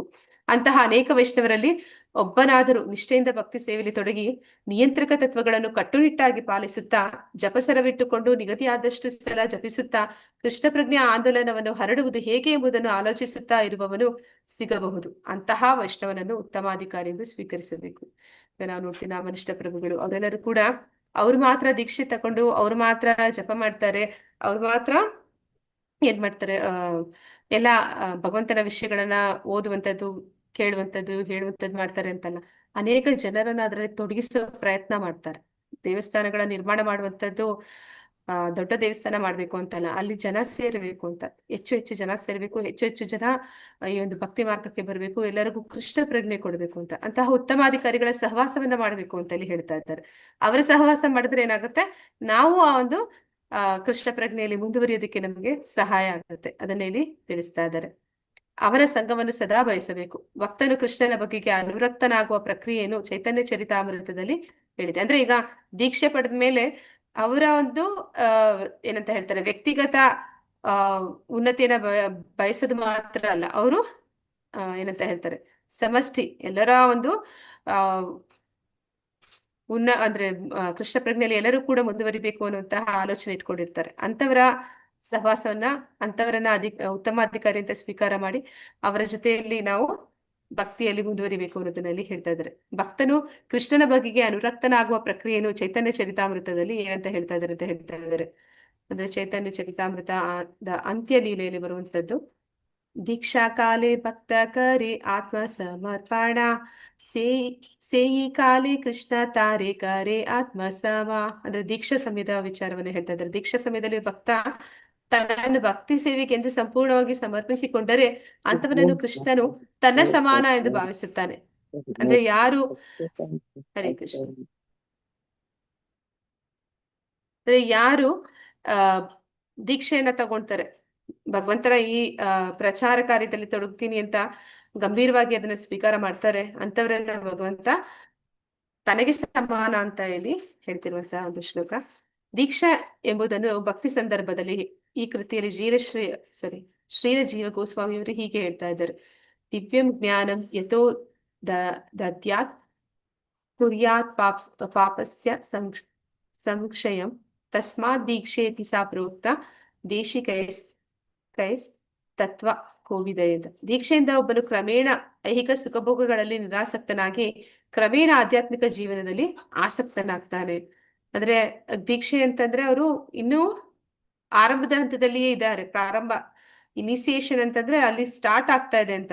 ಇನ್ನ ಅವರು ಮುಂದುವರೆದವರು ಅಂತವ್ರಲ್ಲ, ಅಲ್ಲಿ ಅವ್ರು ಏನ್ ಮಾಡ್ತಾರೆ, ಐಹಿಕ ಸುಖಭೋಗಗಳಲ್ಲಿ ವೈರಾಗ್ಯವನ್ನ ತಾಳ್ತಾರೆ, ನಿರಾಸಕ್ತಿಯನ್ನ ಬೆಳೆಸ್ಕೋತಾರೆ, ಮತ್ತೆ ಆಧ್ಯಾತ್ಮಿಕ ವಿಷಯಗಳಲ್ಲಿ ಅವರು ಆಸಕ್ತಿನ ಹೆಚ್ಚಿಸ್ಕೋತಾ ಹೋಗ್ತಾರೆ. ಇವು ಇದಕ್ಕೆ ಅನೇಕ ಸಾರಿ ನಾವು ಇದಕ್ಕೆ ಅನೇಕ ನಿದರ್ಶನಗಳನ್ನು ಮುಖ್ಯವಾಗಿ ಯುರೋಪ್ ಮತ್ತು ಅಮೆರಿಕಗಳಲ್ಲಿ ಕಣ್ಣಾರೆ ಕಂಡಿದ್ದೇವೆ. ಶ್ರೀಮಂತ ಹಾಗೂ ಗೌರವಸ್ಥ ಕುಟುಂಬಗಳಿಂದ ನಮ್ಮ ಬಳಿಗೆ ಬರುವ ಅನೇಕ ವಿದ್ಯಾರ್ಥಿಗಳು ಬೇಗನೆ ಐಹಿಕ ಸುಖದಲ್ಲಿ ಆಸಕ್ತಿ ಕಳೆದುಕೊಂಡು ಆಧ್ಯಾತ್ಮಿಕ ಜೀವನವನ್ನು ಪ್ರವೇಶಿಸಲು ತುಂಬಾ ಉತ್ಸುಕತರಾಗುತ್ತಾರೆ. ಯಾಕೆ ಅಂತಂದ್ರೆ ನಾವು ನೋಡ್ತೀವಿ, ಶ್ರೀಮಂತರಾದವರೆಲ್ಲ ಸುಖವಾಗಿದ್ದಾರೆ ಅನ್ನುವಂತ ಒಂದು ವಿಚಾರ ನಾವು ಅನ್ಕೊಳ್ತೀವಿ ಎಲ್ಲರೂ ಕೂಡ ಸಾಧಾರಣವಾಗಿ. ಅದು ನಿಜವಾಗ್ಲೂ ಸತ್ಯನಾ? ಹರೇ ಕೃಷ್ಣ. ಯಾರ ಹತ್ರ ಹಣ ಇದೆ ಅವರೆಲ್ಲ ಸುಖವಾಗಿದ್ದಾರಾ? ಇಲ್ಲ ಮಾತಾಜಿ, ಅವ್ರಿಗೆ ಅವ್ರಿಗೆಲ್ಲ ಇಲ್ಲ ತುಂಬಾ ಮಾತಾಜಿ, ಕಷ್ಟಗಳಿರುತ್ತೆ ಇಲ್ಲ. ಮಾತಾಜಿ. ಯಾರು ಸುಖವಾಗಿರಲ್ಲ ಮಾತಾಜಿ. ಅದೇ ಹೌದು ಕಾರಣಕ್ಕೆ ಮಾತಾಜಿ. ಅವರು ತುಂಬಾ ಬೇಗ ಬರ್ತಾರೆ ಅಂತಾನೂ ಹೇಳ್ಬೋದು. ಅದನ್ನೇ ಹೇಳ್ತಾ ಇದ್ದಾರೆ, ಅಮೆರಿಕ ಯುರೋಪ್ ಅಲ್ಲೆಲ್ಲ ಜನ ಅವ್ರ ಹತ್ರ ಬೇಕಾದಷ್ಟು ಹಣ ಇರತ್ತೆ, ಆದ್ರೆ ಅವರಿಗೆ ಮಾನಸಿಕವಾಗಿ ಯಾವುದೇ ನೆಮ್ಮದಿ ಅನ್ನುವಂಥದ್ದು ಇರೋದಿಲ್ಲ. ಅವರಿಗೆ ನೆಮ್ಮದಿ, ನಿಜವಾದ ಒಂದು ಆನಂದ ಸಿಗುವಂತಹ ಒಂದು ಈ ಕೃಷ್ಣ ಪ್ರಜ್ಞೆ ಸಿಕ್ಕಿದ್ರೆ ಕೂಡಲೇ ಅವರು ಅದಕ್ಕೆ ಹೇಗೆ ಸ್ಪಂದಿಸ್ತಾರೆ, ಮತ್ತೆ ಅದಕ್ಕೆ ಆ ಹೇಗೆ ಸೇರ್ಕೋತಾರೆ ಅನ್ನೋದನ್ನ ಇಲ್ಲಿ ಹೇಳ್ತಾ ಇದ್ದಾರೆ. ಅವರು ತುಂಬಾ ಶ್ರೀಮಂತ ಕುಟುಂಬಗಳಿಂದ ಬಂದರೂ ಅನೇಕರು ಅಷ್ಟೇನು ಸುಖಕರವಲ್ಲದ ಜೀವನ ಪರಿಸ್ಥಿತಿಯನ್ನು ಸ್ವೀಕರಿಸುತ್ತಾರೆ. ಅಂದ್ರೆ ಇಲ್ಲಿ ಅವರು ಲೌಕಿಕವಾಗಿ ಸುಖವಾದ ಬದುಕನ್ನ ಅಲ್ಲಿ ನಡೆಸಿದ್ರು ಕೂಡ ಆ ಏನಂತ ಹೇಳ್ತಾರೆ, ಮಾನಸಿಕವಾಗಿ ಅಲ್ಲಿ ಕಷ್ಟಗಳನ್ನ ಅನುಭವಿಸ್ತಾರೆ. ಆದ್ರೆ ಇಲ್ಲಿ ಬಂದ್ರೆ ಆ ನೋಡೋರ್ಗೆ ಅನ್ಸುತ್ತೆ ಇದೇನಿದು ಸುಖ ಕೊಡುವಂತ ಜಾಗನ ಅಂತ. ಆದ್ರೆ ಅನುಭವಿಸಿದವ್ರಿಗೆ ಗೊತ್ತಾಗುತ್ತೆ. ಅದ್ರಲ್ಲಿ ಬೆಳಗ್ಗೆ ಬೇಗ ಎಬ್ಬಿಸ್ತಾರೆ, ಆ ಒಂದೊಂದ್ಸಲ ತಣ್ಣೀರ್ ಸ್ನಾನ ಕೂಡ ಮಾಡ್ತಾರೆ. ಮತ್ತೇನ್ ಮಾಡ್ತಾರೆ ಅಂತಂದ್ರೆ ಉಪವಾಸಗಳನ್ನ ಮಾಡಿಸ್ತಾರೆ, ಮತ್ತೆ ಜಪ ಮಾಡಿಸ್ತಾರೆ, ಮತ್ತೆ ಭಗವಂತನ ಕಥೆಗಳನ್ನ ಅಂದ್ರೆ ಭಗವದ್ಗೀತೆ ಭಾಗವತಗಳನ್ನ ಕೇಳ್ತಾರೆ. ಅಲ್ಲಿ ಇಂತಹ ಒಂದು ಆ ಅದಕ್ಕೆ ಅವರಿದ್ದಂತಹ ಜೀವನ ಕ್ರಮಕ್ಕೂ ಈಗ ಈಗ ಅವರು ಅನುಭವಿಸೋ ಜೀವನ ಕ್ರಮಕ್ಕೂ ಸುಖಕರ ಅಲ್ಲ ಅಂತ ನೋಡೋರ್ಗೆ ಅನ್ಸ್ಬೋದು. ಆದ್ರೆ ಅದನ್ನ ಅವರು ತುಂಬಾ ಖುಷಿ ಖುಷಿಯಾಗಿ ಸ್ವೀಕಾರ ಮಾಡ್ತಾರೆ. ನಿಜವಾಗಿ ಕೃಷ್ಣನಿಗೋಸ್ಕರವಾಗಿ ಅವರು ದೇವಸ್ಥಾನದಲ್ಲಿ ಎಲ್ಲಿಯವರೆಗೆ ವೈಷ್ಣವರ ಸಂಘದಲ್ಲಿರಬಹುದು ಅಲ್ಲಿವರೆಗೆ ಯಾವುದೇ ರೀತಿಯ ಜೀವನ ವಿಧಾನವನ್ನಾದರೂ ನಡೆಸಿಕೊಂಡಿರಬಲ್ಲರು. ಅಂದ್ರೆ ನಾವು ನೋಡ್ತೀವಿ, ಫಾರಿನರ್ಸ್ ಬರ್ತಾರೆ ಅಂದ್ರೆ ಇಸ್ಕಾನ್ ಸಂಸ್ಥೆಗಳಿಗೆ ಫಾರಿನರ್ಸ್ ಬಂದಾಗ ಆಶ್ಚರ್ಯ ಆಗುತ್ತೆ. ಅವ್ರು ನಮ್ಮ ಹಾಗೆ ಅಂದ್ರೆ ನಮ್ಗಿಂತ ಹೆಚ್ಚು ಶ್ರದ್ಧೆಯಿಂದ ಹೇಗೆ ಎಲ್ಲ ಫಾಲೋ ಮಾಡ್ತಾರೆ ಅಂತ. ಅಂದ್ರೆ ಬೆಳಗಿನ ಆರತಿಯನ್ನ ಹಾಡುವಂಥದ್ದು, ಅದು ಕಲಿಯುವಂಥದ್ದು. ನಾವಾದ್ರೂ ಪರವಾಗಿಲ್ಲ, ನಮ್ಗೆ ಭಾರತೀಯರು, ನಮ್ಗೆ ಇದೆಲ್ಲ ಗೊತ್ತಿರುತ್ತೆ, ನಾವು ಅಳವಡಿಸ್ಕೋಬಹುದು. ಅವ್ರಿಗೆ ಆ ಶಬ್ದ ಹೇಗೆ ಅದು ಉಚ್ಚಾರಣೆ ಮಾಡಕ್ಕಾಗತ್ತೆ ಅಂತ ಆಶ್ಚರ್ಯ ಆಗುತ್ತೆ. ಅಷ್ಟು ಚೆನ್ನಾಗಿ ಕಲಿತಾರೆ, ಮತ್ತೆ ಅದನ್ನ ಅಷ್ಟೇ ನಿಷ್ಠೆಯಿಂದ ಅವರು ಫಾಲೋ ಮಾಡ್ತಾರೆ. ಹೀಗೆ ಒಬ್ಬನಿಗೆ ಐಹಿಕ ಸುಖದಲ್ಲಿ ನಿರಾಸಕ್ತಿ ಬಂದಾಗ ಅವನು ಗುರುಮುಖೇನ ದೀಕ್ಷೆ ಪಡೆಯಲು ಅರ್ಹನಾಗುತ್ತಾನೆ. ಆಧ್ಯಾತ್ಮಿಕ ಜೀವನದಲ್ಲಿ ಮುಂದುವರಿಯಲು ಶ್ರೀಮದ್ ಭಾಗವತವು ಈ ವಿಧಾನವನ್ನು ಅನುಸರಿಸಬೇಕೆಂದು ಹೇಳುತ್ತದೆ. ತಪಸಾ ಬ್ರಹ್ಮಚರ್ಯೇಣ ಶಮೇನ ಚ ದಮೇನ ಚ. ದೀಕ್ಷೆ ಪಡೆಯಲೇಬೇಕೆಂಬ ಅಪೇಕ್ಷೆ ಇದ್ದರೆ ಒಬ್ಬನು ತಪಸ್ಸನ್ನು ಆಚರಿಸಲು ಸಿದ್ಧವಾಗಿರಬೇಕು. ಬ್ರಹ್ಮಚರ್ಯವನ್ನು ಪಾಲಿಸಲು ಮತ್ತು ಮನಸ್ಸನ್ನು ದೇಹವನ್ನು ನಿಗ್ರಹಿಸಲು ಸಿದ್ಧನಾಗಿರಬೇಕು. ಆಧ್ಯಾತ್ಮಿಕ ಜ್ಞಾನವನ್ನು ದಿವ್ಯಂ ಜ್ಞಾನ ಪಡೆಯಲು ಹಾಗೆ ಸಿದ್ಧನಾದಾಗ ಅವನು ದೀಕ್ಷೆಗೆ ಅರ್ಹನಾಗುತ್ತಾನೆ. ದಿವ್ಯಂ ಜ್ಞಾನಂ ಎಂಬುದನ್ನು ಶಾಸ್ತ್ರದಲ್ಲಿ ತದ್ವಿಜ್ಞಾನ ಅಥವಾ ಪರಮಜ್ಞಾನ ಎಂದು ಕರೆಯುತ್ತಾರೆ. ತದ್ವಿಜ್ಞಾನಾರ್ಥಂ ಸಾ ಗುರುಂ ಏವಾವಿಗಚ್ಚತಿ. ಪರಮಸತ್ಯವೆಂಬ ಪಾರಮಾರ್ಥಿಕ ವಿಷಯದ ಬಗ್ಗೆ ಆಸಕ್ತಿ ಇರುವಂತವನಿಗೆ ದೀಕ್ಷೆ ಕೊಡಬೇಕು. ಅಂತಹ ವ್ಯಕ್ತಿಯು ದೀಕ್ಷೆ ಪಡೆಯಲು ಆಚಾರ್ಯನ ಬಳಿ ಬರಬೇಕು. ಅಂದ್ರೆ ಯಾರಿಗೆ ದೀಕ್ಷೆ ಪಡಿಬೇಕು ಅಂತಂದ್ರೆ ಗಂಭೀರವಾಗ್ತಾ ಇದ್ದಾರೆ ಆ ಒಂದು ಕೃಷ್ಣ ಪ್ರಜ್ಞೆಯ ಆಂದೋಲನದಲ್ಲಿ ಪಾಲ್ಗೊಳ್ಳೋದಕ್ಕೆ, ಅಂತವರು ಬ್ರಹ್ಮಚರ್ಯವನ್ನ ಆಚರಣೆ ಮಾಡ್ಬೇಕು, ದಿವ್ಯ ಜ್ಞಾನವನ್ನ ಬೆಳೆಸ್ಕೊಳ್ಬೇಕು, ಮತ್ತೆ ಗಂಭೀರವಾಗಿ ತಗೋಬೇಕು. ಅಂದ್ರೆ ಆ ದೇಹ ಮನಸ್ಸನ್ನ ನಿಗ್ರಹಿಸಿ ಅಂದ್ರೆ ತಪಸ್ಸನ್ನ ಮಾಡೋದಕ್ಕೆ ಸಿದ್ಧ ಇರಬೇಕು. ಅಂತವರು ದೀಕ್ಷೆನ ಸ್ವೀಕಾರ ಮಾಡಬೇಕು ಅಂತ ಇಲ್ಲಿ ಹೇಳ್ತಾ ಇದ್ದಾರೆ. ಶ್ರೀಮದ್ ಭಾಗವತವು ಹೀಗೆ ವಿಧಿಸುತ್ತದೆ. ತಸ್ಮಾತ್ ಗುರುಂ ಪ್ರಪದ್ಯೇತ್ ಜಿಜ್ಞಾಸು ಶ್ರೇಯ ಉತ್ತಮಂ. ಪರಮಸತ್ಯನ ದಿವ್ಯ ವಿಜ್ಞಾನವನ್ನು ತಿಳಿಯಲು ನಿಜವಾಗಿ ಆಸಕ್ತನಾದವನು ಆಚಾರ್ಯನ ಬಳಿಗೆ ಹೋಗಬೇಕು. ಈ ಜ್ಞಾನವನ್ನ ಈಗ ಮುಂದಿನ ಒಂದು ಶ್ಲೋಕಗಳಲ್ಲೂ ಕೂಡ ನಿಮ್ಗೆ ಈ ಕನಿಷ್ಠಾಧಿಕಾರಿ, ಉತ್ತಮಾಧಿಕಾರಿ ಮತ್ತೆ ಮಧ್ಯಮಾಧಿಕಾರಿಯ ವಿಷಯಗಳನ್ನ ತಿಳಿಸ್ಕೊಡ್ತಾರೆ. ಅಂದ್ರೆ ಕನಿಷ್ಠಾಧಿಕಾರಿಯ ಶ್ರದ್ಧೆ ಅನ್ನುವಂಥದ್ದು ಕೋಮಲ ಶ್ರದ್ಧೆ ಆಗಿರುತ್ತೆ. ಅವನನ್ನು ಯಾರು ಬೇಕಾದ್ರೂ ಆ ಪಥದಿಂದ ಅವನನ್ನ ಬೇರೆಡೆ ತಿರುಗಿಸ್ಬೋದು, ಅಂದ್ರೆ ಅವನನ್ನ ಅಲ್ಲಿಂದ ಬೀಳಿಸ್ಬೋದು. ಆದ್ರೆ ಮಧ್ಯಮಾಧಿಕಾರಿ ಅಂದ್ರೆ ಅವನನ್ನ ಅಷ್ಟು ಬೀಳ್ಸೋದಕ್ಕೆ ಸಾಧ್ಯ ಇಲ್ಲ. ಅಂದ್ರೆ ಅವನ ಜೊತೆ ವಾದ ವಿವಾದಕ್ಕೆ ಕುತ್ಕೊಂಡ್ರೆ ಅವನ ಆ ವಾದ ವಿವಾದದಲ್ಲಿ ಗೆಲ್ದಿರ ಹೋಗ್ಬೋದು, ಆದ್ರೆ ಅವನ ಶ್ರದ್ಧೆನ ನಾವು ಅಷ್ಟು ಬೇಗ ಮುರಿದಾಕೋದಕ್ಕೆ ಆಗಲ್ಲ. ಅಂದ್ರೆ ಅವನಿಗೆ ಗೊತ್ತಿದೆ, ಅದನ್ನ ಹೇಳೋದಕ್ಕೆ ಬರ್ದಿರ ಹೋಗ್ಬೋದು. ಆದ್ರೆ ಉತ್ತಮಾಧಿಕಾರಿ ಯಾರಿರ್ತಾನೆ ಅಂತಂದ್ರೆ ಅವನ ವಾದ ವಿವಾದಕ್ಕೆ ಕೂರಿಸಿದ್ರೆ ನಾವು ನೋಡ್ತೀವಿ, ಪ್ರಭುಪಾದರು ಅನೇಕ ಜನ ಈ ಒಂದು ನಿರಾಕಾರವಾದಿಗಳು, ಮಾಯಾವಾದಿಗಳು ಅವರನ್ನ ಹೇಗೆ ಸೋಲಿಸ್ತಿದ್ರು ಅಂತ. ಅಂದ್ರೆ ಅವ್ರಿಗೆ ದಿವ್ಯ ಜ್ಞಾನದ ತಿಳುವಳಿಕೆ ಅಷ್ಟು ಪರಿಪೂರ್ಣವಾಗಿ ಗೊತ್ತಿರುತ್ತೆ. ಹಾಗೆ ಪರಮಸತ್ಯದ ದಿವ್ಯ ಜ್ಞಾನವನ್ನ ತಿಳಿಯಲು ನಿಜವಾಗಿ ಆಸಕ್ತನಾದವನು ಆಚಾರ್ಯನ ಬಳಿಗೆ ಹೋಗ್ಬೇಕು ಅಂತ ಇಲ್ಲಿ ಹೇಳ್ತಾ ಇದ್ದಾರೆ. ಆಚಾರ್ಯನ ಉಪದೇಶಗಳನ್ನು ಅನುಷ್ಠಾನ ಮಾಡದೆ ಅವನಲ್ಲಿ ಶಿಷ್ಯವೃತ್ತಿಯನ್ನು ಅವಲಂಬಿಸಲು ಬಾರದು. ಅಂದ್ರೆ ಅವರ ಉಪದೇಶಗಳನ್ನ ಅನುಷ್ಠಾನ ಮಾಡಬೇಕು, ಸುಮ್ಮನೆ ಹೆಸರಿಗೆ ಶಿಷ್ಯರಾಗುವಂಥದ್ದಲ್ಲ ಅಂತಲ್ಲಿ ಹೇಳ್ತಾ ಇದ್ದಾರೆ. ಆಧ್ಯಾತ್ಮಿಕ ಜೀವನದ ಸೋಗು ಹಾಕಲು ಆಚಾರ್ಯರನ್ನು ಸ್ವೀಕರಿಸಲು ಬಾರದು. ಅಂದ್ರೆ ಫ್ಯಾಷನ್ ಅಂತ ಅಲ್ಲ, ಗುರುವನ್ನ ಸ್ವೀಕಾರ ಮಾಡೋದು ಅಂತಂದ್ರೆ ಅದೊಂದು ಫ್ಯಾಷನ್ ಅಲ್ಲ. ನಾನು ಇಂತಹ ಗುರುವಿನ ಶಿಷ್ಯ ಅಂತ ಹೆಸರಿಗೆ ಹೇಳ್ಕೊಳ್ಳುವಂಥದ್ದಲ್ಲ. ಆ ಅಂತರಂಗದಲ್ಲಿ ನಾವು ಏನಾದ್ರೂ ಆ ಗುರುವಿನ ಆದೇಶದಂತೆ ನಾವು ನಡ್ಕೊಳ್ಳೋ ಪ್ರಯತ್ನ ಕೂಡ ಮಾಡಬೇಕು. ಅವರು ಜಿಜ್ಞಾಸುವಾಗಿರಬೇಕು, ಅಂದರೆ ಸದ್ಗುರುವಿನಿಂದ ಕಲಿಯಲು ಕಾತರನಾಗಿರಬೇಕು. ಅವರ ಅವರ ಜಿಜ್ಞಾಸೆಗಳು ಪಾರಮಾರ್ಥಿಕ ವಿದ್ಯೆಗೆ ಪಟ್ಟಿರಬೇಕು. ಅಂದ್ರೆ ಅವನಿಗೆ ಜಿಜ್ಞಾಸೆ ಅಂತಂದ್ರೆ ಕುತೂಹಲ ಇರಬೇಕು. ಯಾವ ವಿಷಯದಲ್ಲಿ ಕುತೂಹಲ ಇರಬೇಕು ಅಂತಂದ್ರೆ ಆಧ್ಯಾತ್ಮಿಕ ಜ್ಞಾನವನ್ನು ತಿಳ್ಕೊಳ್ಳೋದಕ್ಕೆ ಕುತೂಹಲ ಇರಬೇಕು, ಈ ಒಂದು ಲೌಕಿಕ ಜ್ಞಾನದಲ್ಲಿ ಅಲ್ಲ ಅನ್ನೋದನ್ನಲ್ಲಿ ಹೇಳ್ತಾ ಇದ್ದಾರೆ. ಜಿಜ್ಞಾಸು ಶ್ರೇಯ ಉತ್ತಮಂ. ಇಲ್ಲಿ ಉತ್ತಮಂ ಎಂಬ ಪದವು ಐಹಿಕ ಜ್ಞಾನಕ್ಕಿಂತ ಉತ್ತಮ ಎಂಬುದನ್ನು ಸೂಚಿಸುತ್ತದೆ. ಐಹಿಕ ಜ್ಞಾನ ಅನ್ನುವಂಥದ್ದು ತಮ ಅಂತಂದ್ರೆ ಕೆಳಗಿನ ಮಟ್ಟದ್ದು, ಜಗತ್ತಿನ ಅಂಧಕಾರ. ಉತ್ತಮ ಅಂತಂದ್ರೆ ದಿವ್ಯವಾದದ್ದು ಅಂತ ಇಲ್ಲಿ ಹೇಳ್ತಾ ಇದ್ದಾರೆ. ಸಾಮಾನ್ಯವಾಗಿ ಜನರು ಲೌಕಿಕ ವಿಷಯಗಳ ಬಗೆಗೆ ತಿಳಿದುಕೊಳ್ಳಲು ಆಸಕ್ತರಾಗಿರ್ತಾರೆ. ಆದರೆ ಒಬ್ಬನಿಗೆ ಅವುಗಳಲ್ಲಿ ಆಸಕ್ತಿ ಹೊರಟು ಹೋಗಿ ಕೇವಲ ಪಾರಮಾರ್ಥಿಕ ವಿಷಯಗಳ ಬಗೆಗೆ ಆಸಕ್ತಿ ಹುಟ್ಟಿದರೆ ಆಗ ಅವನು ದೀಕ್ಷೆ ಪಡೆಯಲು ಅರ್ಹನಾಗುತ್ತಾನೆ. ಅಂದ್ರೆ ನಾವು ಭಕ್ತಿ ಮಾರ್ಗಕ್ಕೆ ಬರ್ಬೇಕು ಅಂತಂದ್ರೆ ಲೌಕಿಕ ವಿಷಯಗಳನ್ನ ಕಡಿಮೆ ಮಾಡ್ಕೋಬೇಕು. ಇಲ್ಲ ಅಂತಂದ್ರೆ ನಮ್ಗೆ ಸಮಯ ಇರೋದಿಲ್ಲ, ಸಮಯನೂ ಸಾಕಾಗೋಲ್ಲ, ಶಕ್ತಿನೂ ಸಾಕಾಗೋಲ್ಲ. ಆ ಏನಂತ ಹೇಳ್ತೀವಿ, ನಮ್ಮ ಹತ್ರ ಯಾವುದು ಕಡಿಮೆ ಆಗುತ್ತೆ. ಆದ್ರೆ ಅದು ಯಾವಾಗ ನಾವು ಅಂತಹ ವಿಷಯಗಳನ್ನ ಕಡಿಮೆ ಮಾಡ್ತಾ ಹೋಗ್ತೀವಿ ಆಗ ಮಾತ್ರ ನಮ್ಗೆ ಆಧ್ಯಾತ್ಮಿಕ ಪಾರಮಾರ್ಥಿಕ ವಿಷಯಗಳನ್ನ ತಿಳ್ಕೊಳ್ಳೋದಕ್ಕೆ ನಮಗೆ ಸಮಯ, ಆಸಕ್ತಿ ಎಲ್ಲ ಹೆಚ್ಚುತ್ತೆ. ಅದನ್ನೇ ಇಲ್ಲಿ ಹೇಳ್ತಾ ಇದ್ದಾರೆ. ಅಂತ ಒಬ್ಬ ವ್ಯಕ್ತಿ ದೀಕ್ಷೆ ಪಡೆಯೋದಕ್ಕೆ ಅರ್ಹ ಅಂತ. ಸದ್ಗುರುವಿನಿಂದ ದೀಕ್ಷೆ ಪಡೆಯಲು ಒಬ್ಬನು ಭಕ್ತಿ ಸೇವೆಯಲ್ಲಿ ತೀವ್ರಾಸಕ್ತಿಯಿಂದ ತೊಡಗಿದರೆ ಅವನನ್ನು ಮಧ್ಯಮಾಧಿಕಾರಿ ಎಂದು ಸ್ವೀಕರಿಸಬೇಕು. ಅಂದ್ರೆ ಅಂತಹವನು ಯಾರಿಗೆ ಪಾರಮಾರ್ಥಿಕ ವಿಷಯಗಳಲ್ಲಿ ಹೆಚ್ಚುತ್ತಾ ಹೋಗುತ್ತೆ ಅವನ ಆಸಕ್ತಿ, ಅವನು ದೀಕ್ಷೆ ಪಡೆಯೋದಕ್ಕೆ ಉತ್ಸುಕತೆಯನ್ನು ತೋರಿಸಿದ್ರೆ, ಅವನಿಗೆ ಅದರಲ್ಲಿ ಒಂದು ಇಂಟ್ರೆಸ್ಟ್ ಬಂದಾಗ ಅವನೇನ್ ಮಾಡ್ತಾನೆ, ಸದ್ಗುರುವನ್ನ ಆರಿಸ್ಕೋತಾನೆ. ಕೃಷ್ಣನ ಪವಿತ್ರ ನಾಮಗಳ ಜಪವು ಎಷ್ಟು ಶ್ರೇಷ್ಠ ಎಂದರೆ ಒಬ್ಬನು ಅಪರಾಧರಹಿತವಾಗಿ ಜಾಗರೂಕನಾಗಿ ದಶ ಅಪರಾಧಗಳನ್ನು ಮಾಡದೆ ಹರೇ ಕೃಷ್ಣ ಮಂತ್ರವನ್ನು ಜಪಿಸಿದರೆ ಅವನು ಭಗವಂತನ ಪುಣ್ಯನಾಮಕ್ಕೂ ಭಗವಂತನಿಗೂ ಏನು ವ್ಯತ್ಯಾಸವಿಲ್ಲ ಎಂಬುದನ್ನು ತಿಳಿಯುವ ಹಂತಕ್ಕೆ ಕ್ರಮೇಣವಾಗಿ ಬರುತ್ತಾನೆ. ಅಂತಹ ತಿಳುವಳಿಕೆ ಇರುವವನನ್ನು ಪ್ರಾರಂಭಿಕ ಭಕ್ತರು ಅತಿಯಾದ ಗೌರವದಿಂದ ಕಾಣಬೇಕು. ಭಗವಂತನ ಪವಿತ್ರ ನಾಮವನ್ನು ಅಪರಾಧರಹಿತವಾಗಿ ಜಪಿಸದೆ ಕೃಷ್ಣ ಪ್ರಜ್ಞೆಯಲ್ಲಿ ಮುಂದುವರಿಯಲು ಸರಿಯಾದ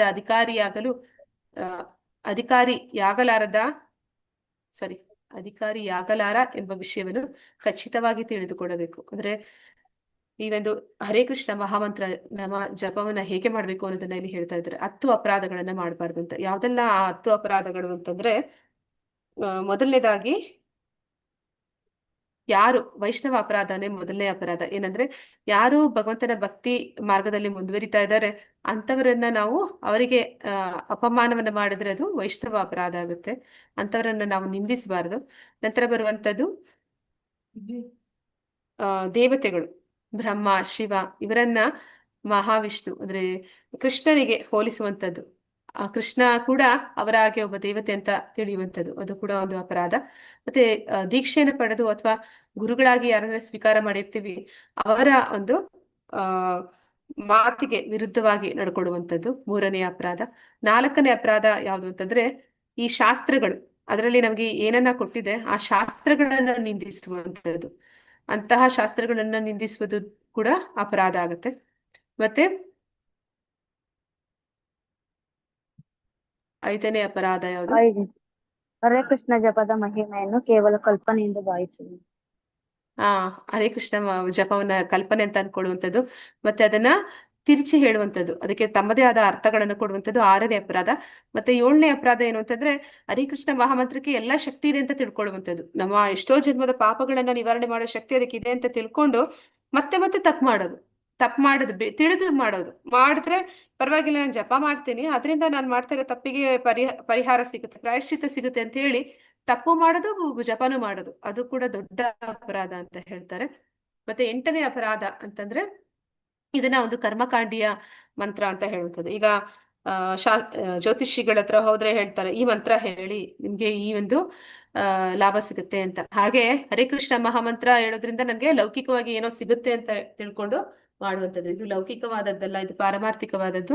ಅದರಿಂದ ನನ್ಗೆ ಏನ್ ಲಾಭ ಸಿಗುತ್ತೆ ಅಂತ ತಿಳ್ಕೊಂಡು ಮಾಡುವಂಥದ್ದಲ್ಲ. ಇಲ್ಲಿ ಹೇಳ್ತಾ ಇದ್ದಾರೆ ಮಂತ್ರಕ್ಕೂ ಭಗವಂತನಿಗೂ ವ್ಯತ್ಯಾಸ ಇಲ್ಲ. ನಾಮ ಜಪ ಮಾಡ್ತಾ ಇದ್ರೆ ಸ್ವತಃ ಭಗವಂತ ನಿಮ್ಮ ನಾಲಿಗೆಯ ಮೇಲೆ ನಲಿದಾಡ್ತಾನೆ ಅಂತ.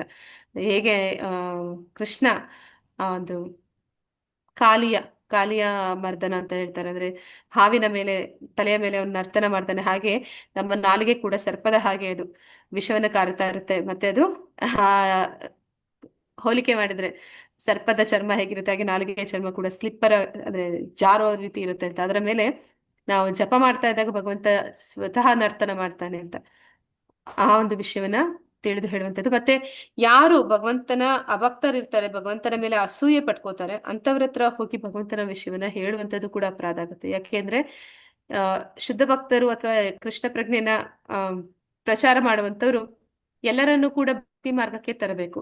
ಆದ್ರೆ ಇವರು ಆಲ್ರೆಡಿ ಭಗವಂತನ ಮೇಲೆ ಅಸೂಯೆ ಇಟ್ಕೊಂಡಿದ್ದಾರೆ. ಅವ್ರ ಹತ್ರ ಹೋಗಿ ನಾವು ಹೇಳುವಾಗ ಅವ್ರು ಏನ್ ಮಾಡ್ತಾರೆ, ಇನ್ನಷ್ಟು ಭಗವಂತನನ್ನ ನಿಂದಿಸೋದಕ್ಕೆ ಪ್ರಾರಂಭ ಮಾಡ್ತಾರೆ. ಆಗೇನಾಗತ್ತೆ, ನಾವು ಭಗವಂತನ ನಿಂದನೆಗೆ ಕಾರಣ ಆಗ್ತೀವಿ. ಅದು ನಮಗೂ ಒಳ್ಳೇದಲ್ಲ, ಹೇಳ್ತಾ ಇರೋಂಥವ್ರಿಗೂ ಒಳ್ಳೇದಲ್ಲ. ಅಂತವ್ರ ಹತ್ರ ನಾವು ಹೆಚ್ಚು ಅವರನ್ನ ಬನ್ನಿ ಇಲ್ಲಿದೆ ಅಂತ ಹೇಳ್ಬೋದೇ ಹೊರತು ಅವರಿಗೆ ಅವರ ಜೊತೆ ವಾದ ವಿವಾದ ಮಾಡೋದಕ್ಕೆ ಮತ್ತೆ ಅವರನ್ನ ಬಲವಂತವಾಗಿ ಕೃಷ್ಣ ಪ್ರಜ್ಞೆಗೆ ತರೋದಕ್ಕೆ ಹೋಗ್ಬಾರ್ದು. ಹತ್ತನೇ ಅಪರಾಧ ಏನು ಅಂತಂದ್ರೆ, ಎಲ್ಲಾ ತಿಳಿದು, ಇಷ್ಟೆಲ್ಲಾ ವಿಷಯಗಳನ್ನ ತಿಳಿದು ಮತ್ತೆ ಭಗವಂತನ ಅಂದ್ರೆ ಏನಂತ ಹೇಳ್ತಾರೆ, ಐಹಿಕ ವಿಷಯಗಳಲ್ಲಿ ಆಸಕ್ತಿಯನ್ನ ಇಟ್ಕೊಳ್ಳುವಂಥದ್ದು, ಲೌಕಿಕ ವಿಷಯಗಳಲ್ಲಿ ಹೆಚ್ಚು ಆಸಕ್ತಿನ ಇಟ್ಕೊಳ್ಳುವಂಥದ್ದು. ಮತ್ತೆ ಆಮ್, ಈ ಒಂದು ಅಪರಾಧ ರಹಿತ ಅಂತಂದ್ರೆ ಏನು ಅಂತಂದ್ರೆ, ಹರೇ ಕೃಷ್ಣ ಮಹಾಮಂತ್ರವನ್ನ ಗಮನ ಕೊಟ್ಟು ನಾವು ಮಾಡ್ಬೇಕು. ಅದಕ್ಕೆ ಮನಸ್ಸು ಅವಕಾಶ ಕೊಡೋದಿಲ್ಲ, ಆದ್ರೂ ಕೂಡ ಪ್ರಯತ್ನ ಪೂರ್ವಕವಾಗಿ ಮನಸ್ಸನ್ನ ಏಕಾಗ್ರತೆಗೆ ತರಬೇಕು. ಆ ರೀತಿ ಜಪವನ್ನ ಮಾಡ್ಬೇಕು. ಯಾರು ವೈಷ್ಣವ ಅಂತ ಅನ್ಕೊಂತಾನೆ ಅಂತ ತಾನು ವೈಷ್ಣವ ಅಂತ ಹೇಳ್ತಾನೆ ಅಂತವನು ಈ 10 ಅಪರಾಧಗಳನ್ನ ಆಗದೇ ಇರೋ ಹಾಗೆ ನೋಡ್ಕೋಬೇಕು.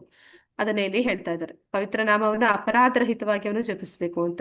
ಆಗ ಅವನು ಸರಿಯಾದ, ಅಂದ್ರೆ ಯಾರು ಅದನ್ನ ಮಾಡೋದಿಲ್ಲ ಅವನು ಆ ಒಂದು ಆಧ್ಯಾತ್ಮಿಕ ಜೀವನದಲ್ಲಿ ಮುಂದುವರಿಯೋದಕ್ಕೆ ಸಾಧ್ಯ ಆಗೋದಿಲ್ಲ ಅಂತ ಇಲ್ಲಿ ಹೇಳ್ತಾ ಇದ್ದಾರೆ. ಇದನ್ನ ಇಲ್ಲಿ ಚೈತನ್ಯ ಚರಿತಾಮೃತದಲ್ಲಿ ಏನ್ ಹೇಳಿದ್ದಾರೆ ಅಂತ ನೋಡೋಣ. ಯಾರ ಕೋಮಲ ಶ್ರದ್ಧಾಸೆ ಕನಿಷ್ಠ ಜನ ಕ್ರಮೇ ಕ್ರಮೇ ತೇನೋ ಭಕ್ತ ಹಾಯಿಬೆ ಉತ್ತಮ. ಕೋಮಲ ಶ್ರದ್ಧೆ ಇರುವವನು ಕನಿಷ್ಠಾಧಿಕಾರಿ, ಆದರೆ ಕ್ರಮಕ್ರಮವಾದ ವಿಧಾನವನ್ನು ಅನುಸರಿಸುವವನು ಮೊದಲ ದರ್ಜೆಯ ಅಧಿಕಾರಿಯ ಮಟ್ಟಕ್ಕೆ ಹೇರುತ್ತಾನೆ. ಅಂದ್ರೆ ಎಲ್ಲರೂ ಕೂಡ ಅಲ್ಲಿಂದಾನೇ ಬರ್ತೀವಿ. ನಾವೆಲ್ಲರೂ ಕೂಡ ಕನಿಷ್ಠಾಧಿಕಾರಿಗಳೇ ಯಾವಾಗ್ಲೂ ಕೂಡ. ಅಲ್ಲಿಂದ ನಾವು ಅಲ್ಲಿಯೇ ಉಳಿಬಾರ್ದು ಅನ್ನೋದನ್ನ ಹೇಳ್ತಾರೆ. ಕ್ರಮೇಣ ಸ್ವಲ್ಪ ಸ್ವಲ್ಪ ಒಂದೊಂದು ಹೆಜ್ಜೆ ಆದ್ರೂ ಸರಿ ಮುಂದೆ ಇಟ್ಟು ನಾವು ಉತ್ತಮಾಧಿಕಾರಿ ದರ್ಜೆಗೆ ಬರ್ಬೇಕು ಅಂತ ಇಲ್ಲಿ ಹೇಳ್ತಾ ಇದ್ದಾರೆ. ಅಂದ್ರೆ ಉತ್ತಮಾಧಿಕಾರಿ ಅಂದ್ರೆ ಯಾರು? ಕೃಷ್ಣ ಪ್ರಜ್ಞೆಯನ್ನ ಗಂಭೀರವಾಗಿ ಪ್ರಪಂಚದಾದ್ಯಂತ ಪ್ರಚಾರ ಮಾಡೋದಕ್ಕೆ ತನ್ನಿಂದ ಆದಂತಹ ಎಲ್ಲಾ ಪ್ರಯತ್ನಗಳನ್ನ ಮಾಡುವಂತವ್ರು. ಒಬ್ಬನು ಪ್ರತಿಯೊಬ್ಬನು ತನ್ನ ಭಕ್ತಿ ಜೀವನವನ್ನು ಆರಂಭಿಕ ಹಂತದಿಂದಲೇ ಶುರು ಮಾಡುತ್ತಾನೆ. ಆದರೆ ಒಬ್ಬನು ಹರಿನಾಮವನ್ನು ವಿಧಿವತ್ತಾಗಿ ನಿಗದಿಯಾದಷ್ಟು ಕಾಲ ಸಲ ಜಪಿಸಿದರೆ ಅವನು ಹಂತ ಹಂತವಾಗಿ ಅತ್ಯುತ್ತಮ ನೆಲೆಯನ್ನು, ಉತ್ತಮಾಧಿಕಾರಿ ಎಂಬ ಸ್ಥಾನವನ್ನು ಏರುತ್ತಾನೆ. ಕೃಷ್ಣ ಪ್ರಜ್ಞೆ ಆಂದೋಲನವು ಪ್ರತಿನಿತ್ಯ 16 ಸುತ್ತು ಜಪ ಮಾಡಬೇಕು ಅಂತ ನಮ್ಗೆ ಪ್ರಭುಪಾದರು ಆಚಾರ್ಯರು ಕೊಟ್ಟಿದ್ದಾರೆ. ಏಕೆಂದ್ರೆ ಪಾಶ್ಚಾತ್ಯ ದೇಶದ ಜನರು, ಅಂದ್ರೆ ಅವರಿಗೆ ಗುರುಗಳು ಯಾರಿದ್ರು? ಹರಿಕೃಷ್ಣ ಶ್ರೀಲೆ ಪ್ರಭುಪಾದರ ಗುರುಗಳು ಯಾರು?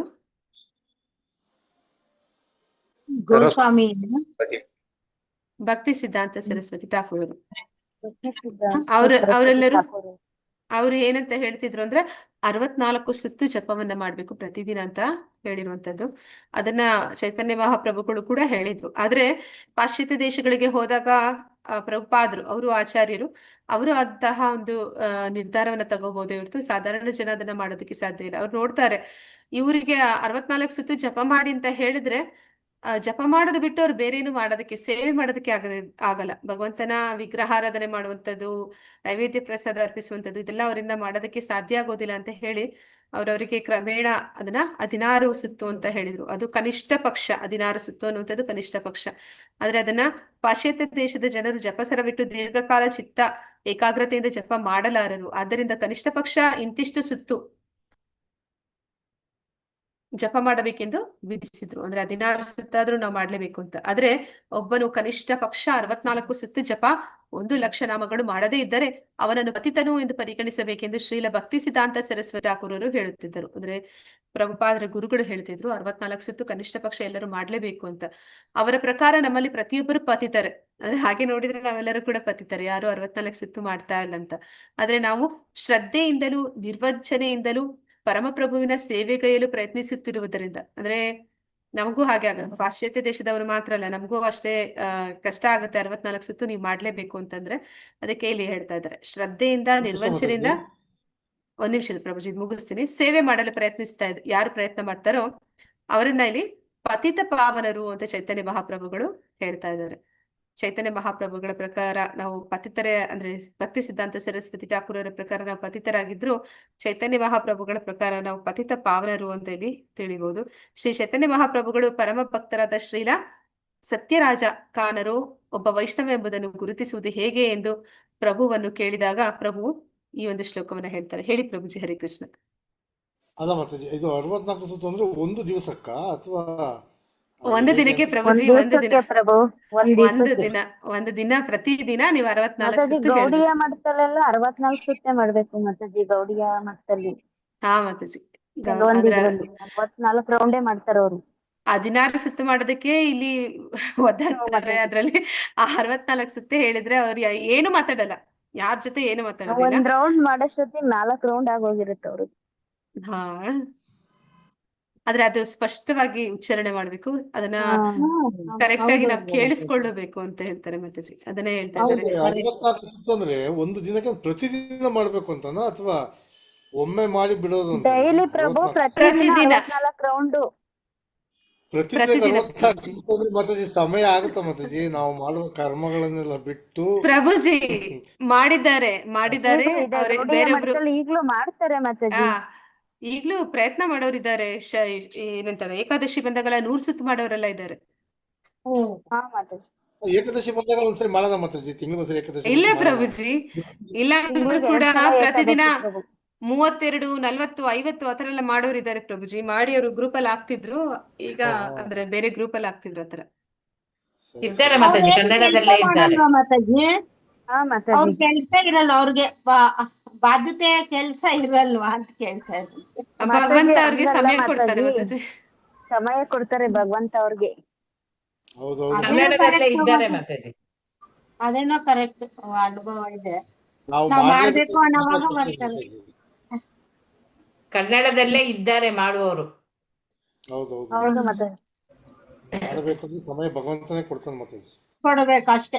ಆದ್ರೆ ಹೌದೌದು. ಬೇರೆ ವಿಷಯಗಳು ಮಾತಾಡೋದಕ್ಕೆ ಅವ್ರಿಗೆ ಸಮಯ ಇರೋದಿಲ್ಲ, ಅದ್ರಲ್ಲಿ ಆಸಕ್ತಿನೂ ಇರೋದಿಲ್ಲ, ಅವ್ರಿಗೆ ಅದ್ರಲ್ಲಿ ರುಚಿನೂ ಇರೋದಿಲ್ಲ. ಅದಕ್ಕೆ ಅವರು ಸದಾ ಅಂದ್ರೆ ಈ ಸಮಯ ಸಿಕ್ಕಾಗಲ್ಲ ಅಂದ್ರೆ ಜಪಮಾಲೆ ಕುತ್ತಿಗೆಯಲ್ಲೇ ಇರುತ್ತೆ ಯಾವಾಗ್ಲೂ. ಕೆಲ್ಸ ಇಲ್ಲ ಅಂತ ಅಂದಿದ್ ಕೂಡ್ಲೆ ಅದಕ್ಕೆ ಜಪಮಾಲೆ ಕೈಗೆ ಬಂದ್ಬಿಡುತ್ತೆ, ಕೂಡ್ಲೆ ಅವರು ಹಾ ಪ್ರಾರಂಭ ಮಾತಾಜಿ. ಮಾಡ್ತಾರೆ. प्रभु कहे यान रमुने ಶುನಿ ಏಕ ಬಾರ ಕೃಷ್ಣ ನಾಮ ಸೇಯಿ ಪೂಜ್ಯ ಶ್ರೇಷ್ಠ ಸಬಾಕಾರ. ಅಂದ್ರೆ ಇದು ಚೈತನ್ಯ ಮಹಾಪ್ರಭುಗಳನ್ನ ಸತ್ಯರಾಜ ಕಾನರು ಕೇಳ್ತಾ ಇರುವಂತದ್ದು. ವೈಷ್ಣವ ಅಂತಂದ್ರೆ ಹೇಗೆ, ಯಾರು ವೈಷ್ಣವ ಅಂತ ಹೆಂಗೆ ಕಂಡುಹಿಡಿಯೋದು ಅಂತ. ಅದಕ್ಕೆ ಇಲ್ಲಿ ಚೈತನ್ಯ ಮಹಾಪ್ರಭುಗಳು ಕೊಡ್ತಾ ಇರುವಂತ ಉತ್ತರ, ಒಬ್ಬ ವ್ಯಕ್ತಿಯು ಕೃಷ್ಣ ನಾಮವನ್ನು ಒಂದೇ ಒಂದು ಸಲ ಉಚ್ಚರಿಸುವುದನ್ನು ಕೇಳಿದೊಡನೆ ಆ ವ್ಯಕ್ತಿಯು ಇತರ ಸಾಮಾನ್ಯ ವ್ಯಕ್ತಿಗಳಿಗಿಂತ ಉತ್ತಮ ಎಂದು ಪರಿಗಣಿಸಬೇಕು ಅಂತ. ವ್ಯಂಗ್ಯ ಮಾಡೋದಕ್ಕಾದ್ರೆ ಸರಿ, ಅಥವಾ ಇನ್ನೇನೋ ಒಂದು ಏನಂತ ಹೇಳ್ತಾರೆ, ಉದ್ದೇಶಪೂರ್ವಕ ಅಲ್ಲದಿದ್ರು ಕೂಡ ಯಾರಾದ್ರೂ ನಮ್ಮನ್ನ ನೋಡಿ ಅಂದ್ರೆ ತಿಲಕ ಇಟ್ಟು ಅಂದ್ರೆ ಕುತ್ತಿಗೆಗೆ ಆ ತುಳಸಿ ಮಾಲೆ ಹಾಕಿರೋದನ್ನ ನೋಡಿ, ಓ ಇವ್ರು ನೋಡಿ ಹರೇ ಕೃಷ್ಣದವರು ಅಂತ ಹೇಳಿದ್ರು ಕೂಡ, ಅವ್ರ ಬಾಯಿಂದ ಒಂದು ಸತಿ ಅವ್ರಿಗೆ ತಿಳಿದಿರೋ ಕೃಷ್ಣನ ಹೆಸರು ಬಂದ್ರು ಕೂಡ ಅಂತವನು ಬೇರೊಬ್ಬರಿಗಿಂತ ಉತ್ತಮ ಅಂತ ಇಲ್ಲಿ ಚೈತನ್ಯ ಮಹಾಪ್ರಭುಗಳು ಹೇಳ್ತಾ ಇದ್ದಾರೆ. ಮತ್ತೆ ಚೈತನ್ಯ ಮಹಾಪ್ರಭುಗಳು ಅದನ್ನ ಮುಂದುವರಿಸ್ತಾ ಈಗಂತ ಇದ್ದಾರೆ, ಆತ ಏವ ಯಾನ್ ರಾಮುಕೆ ಏಕ ಕೃಷ್ಣ ನಾಮ ಸೇಯಿತಾ ವೈಷ್ಣವ ಕರಿಹ ತಾನಾರ ಸಮ್ಮಾನ. ಕೃಷ್ಣನ ಪುಣ್ಯನಾಮ ಸ್ಮರಣೆ ಮಾಡ ಬಯಸುವವನನ್ನು ಅಥವಾ ಕೃಷ್ಣನ ನಾಮಗಳನ್ನು ಜಪಿಸುವ ಅಭ್ಯಾಸವಿರುವವನನ್ನು ವೈಷ್ಣವನೆಂದು ಒಪ್ಪಿಕೊಳ್ಳಬೇಕು. ಅಂದ್ರೆ ಯಾರು ಭಗವಂತನ ಸ್ಮರಣೆ ಮಾಡ್ತಾರೆ ಮತ್ತೆ ಅವನ ನಾಮಗಳನ್ನ ಜಪ ಮಾಡೋ ಅಭ್ಯಾಸ ಇಟ್ಕೊಂಡಿರ್ತಾರೆ ಅಂತವರನ್ನ ಇಲ್ಲಿ ವೈಷ್ಣವ ಅಂತ ಹೇಳುವಂತ ಇಲ್ಲಿ ಚೈತನ್ಯ ಮಹಾಪ್ರಭುಗಳು ತಿಳಿಸ್ತಾ ಇದ್ದಾರೆ. ಅಂತವರಿಗೆ ಕನಿಷ್ಠ ಪಕ್ಷ ಮನಸ್ಸಿನಲ್ಲೇ ಗೌರವ ಸಲ್ಲಿಸಬೇಕು. ಅಂದ್ರೆ ಅವರೆಲ್ಲರೂ ಕನಿಷ್ಠ ಅಧಿಕಾರಿಗಳು, ಆರಂಭದ ಹಂತದಲ್ಲಿದ್ದಾರೆ. ಆರಂಭದ ಹಂತದಲ್ಲಿರುವವರಿಗೆ ಗೌರವಗಳನ್ನ ನಾವು ಪ್ರತಿನಿಂದ ಸಲ್ಲಿಸಬೇಕು, ಹೊರಗಿನಿಂದ ಅಲ್ಲ ಅಂತ ಇಲ್ಲಿ ನಾವು ನೋಡಿದ್ವಿ ಆಗ್ಲೇ. ಚೈತನ್ಯ ಚರಿತಾಮೃತ ಮಧ್ಯ ನಿಲಯ 15.11ರಲ್ಲಿ ಸಾರಿ 101 ಅಲ್ಲಿ 11 ಅಲ್ಲಿ ಖ್ಯಾತ ಇಂಗ್ಲಿಷ್ ಸಂಗೀತಗಾರರಾದ ನಮ್ಮ ಮಿತ್ರರೊಬ್ಬರು, ಇದು ನಾವು ನೋಡಿದೀವಲ್ಲ, ಏನವ್ರ ಹೆಸರು, ಹ್ಯಾರಿಸನ್. ಅವರು ಪ್ರಭುಪಾದರು ಇದ್ದಂತ ಸಮಯದಲ್ಲಿ ಏನ್ ಮಾಡ್ತಾ ಇದ್ರು ಅಂದ್ರೆ ಪಾಪ್ ಸಿಂಗರ್ ಅವರು ಹರೇ ಕೃಷ್ಣ ಮಹಾಮಂತ್ರದ ಒಂದು ಪಾಪ್ ಸಾಂಗ್ ಮಾಡಿದ್ರು, ರೆಕಾರ್ಡ್ ಮಾಡಿ ಅವರು ಎಲ್ಲಾ ಕಡೆ ಅದನ್ನ ಪ್ರಚಾರ ಮಾಡಿದ್ರು.